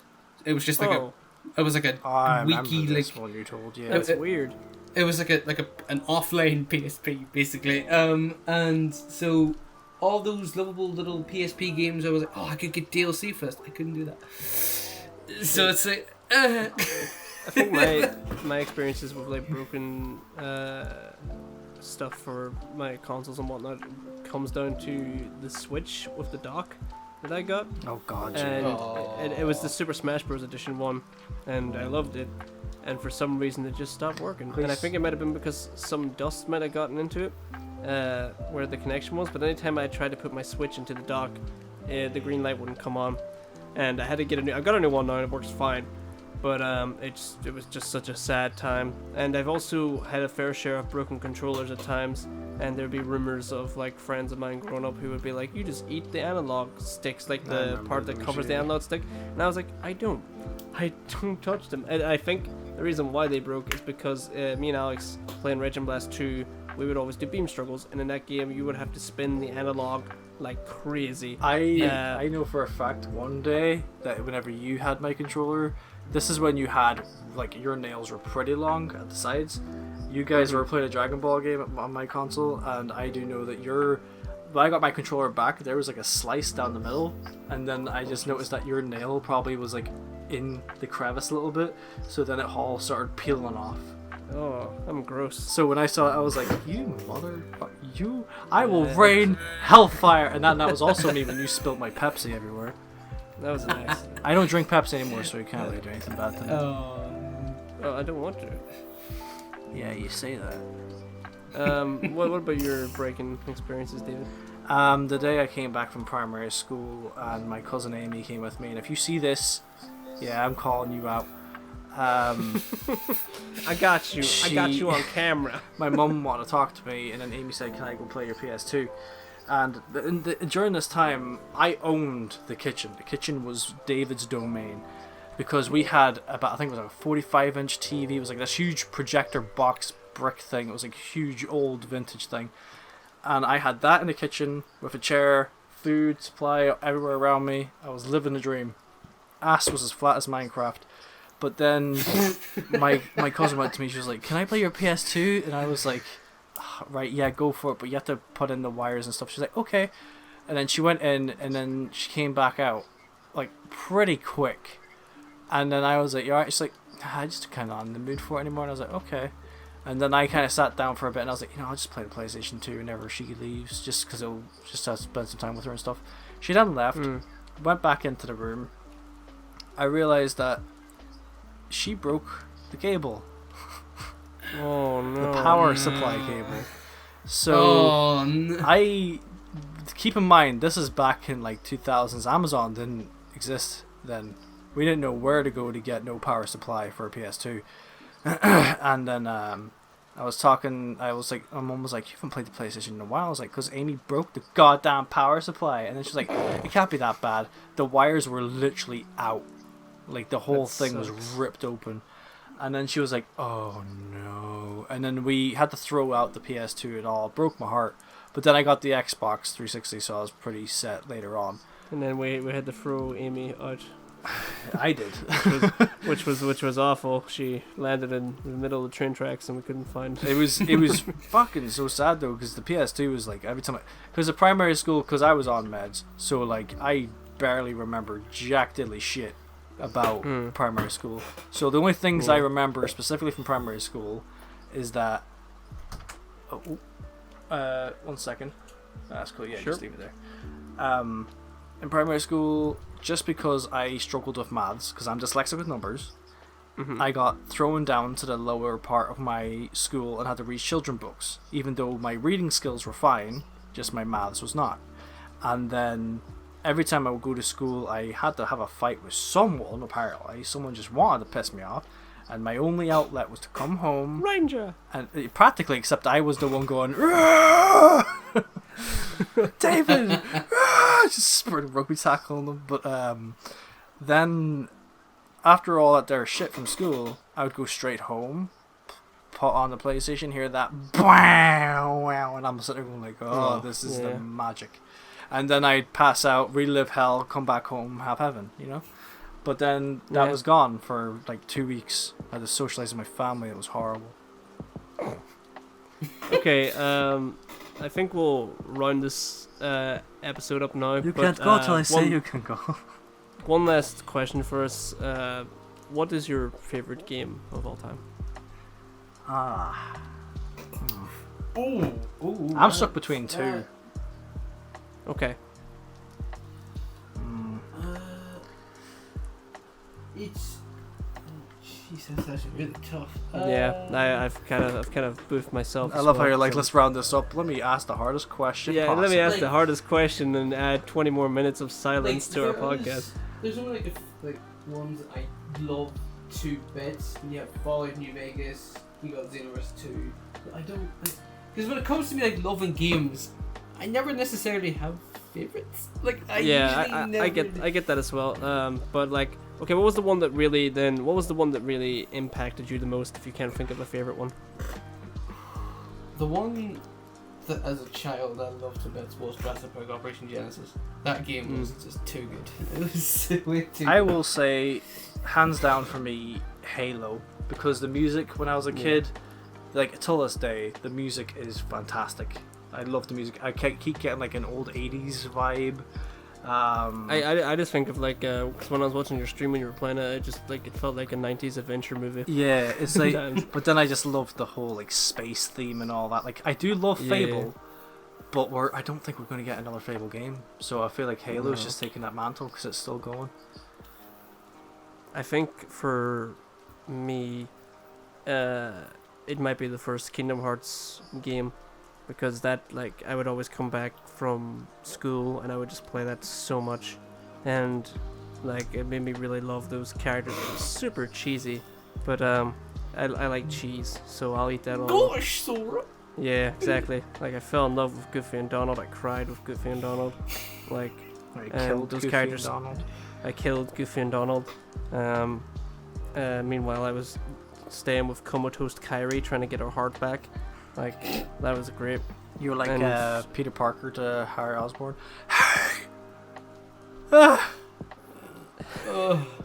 It's like, I was waiting for like the joke. I was like, what is it? And it's just the scene where it basically, then when I didn't know what he was referencing, it was the scene in Spider-Man 3 where Harry hits his head for like the first time in that movie, and he's just passed out on the ground, and Peter needs to Try and I resuscitate give him him. CPR. Yeah, resuscitate him. I was gonna say that word, but yeah. To it, like that's what do you call the Spider-Man actor again? Tobey Maguire. Tobey Yeah. Maguire has one of the best screams ever. I think he has one of the best faces. Like every time I see his face, I'm like, I want to draw it in like with like watercolors and frame it on my wall. Just like his Like face. the one where the third one where the Nuke like slices across his Slicing, belly. and he's like, He goes, Yeah, like that. I would love that on my Shut up, wall somewhere. If I owned like a big massive house, it would just be portraits of Tobey Maguire's face. People will think I'm insane, which they're probably right. Get out the damn way! My car's there. I can't see. Well, boys, thank you for joining the podcast today. This was nice. Alex, did you hear that on Connor's mic there as well? yeah, like you drifted off. Like, you're You're like, like, Oh, did I? Yeah. yeah, you It's only happened on Okay. Discord, thank God. Oh, okay, cool. But like, yeah, this was a really nice podcast today. Yeah, can't We wait to do actually some had more. a lot to talk about. Yeah. Yeah, I thought we were going for like 2 hours. It's damn near 3 hours. Yeah, it's nearly 3 hours. Good gosh. You know what well, we should talk hopefully about this- next podcast? Movies. What's that? Movies. Yeah, Right. movies would be a good topic to talk about next Yeah. time. Oh, but that's gonna be an easy 3 hours. Yeah, maybe 4 if we're good. Yeah, if well, we get not Connor if we're good triggered on enough. Lord of the Rings. Oh god, no, that won't get me triggered. Like it depends on what people say in the comments if they comment things about the movie. But yeah, you can find us here on the channel. We'll keep on uploading and the continued dates now each week, depending on what happens behind the scenes. Yeah. I'll leave in the link in the description me and Alex's channel, and also our Twitch channels, me, Alex, and David. And, What's wrong with my YouTube channel? You haven't You uploaded, said- mate. Yeah, I'm gonna start Wait, again hang on, soon. hang on. You Okay, said well you- then I'll leave David's channel there as well then. See what I have to do, people? I have to fight him on all this stuff now. I know it's not a fight. Ah, That was then- like, if that was a fight, like, who threw the Mommy and punch? Daddy are fighting again. Excuse me, but I farted to your argument. My argument is that that's gross, and how could you do that on our podcast? I've been doing it 3 times. Yeah, I do recall you saying I farted at one point when one of us was talking. I did one secret one, I did one confession, and I did another confession. Well, I'm glad you told us and the audience about your pooping. I That's some excuse character myself. development. Yeah. That is character development. Hey, I always Alright, excuse um, myself.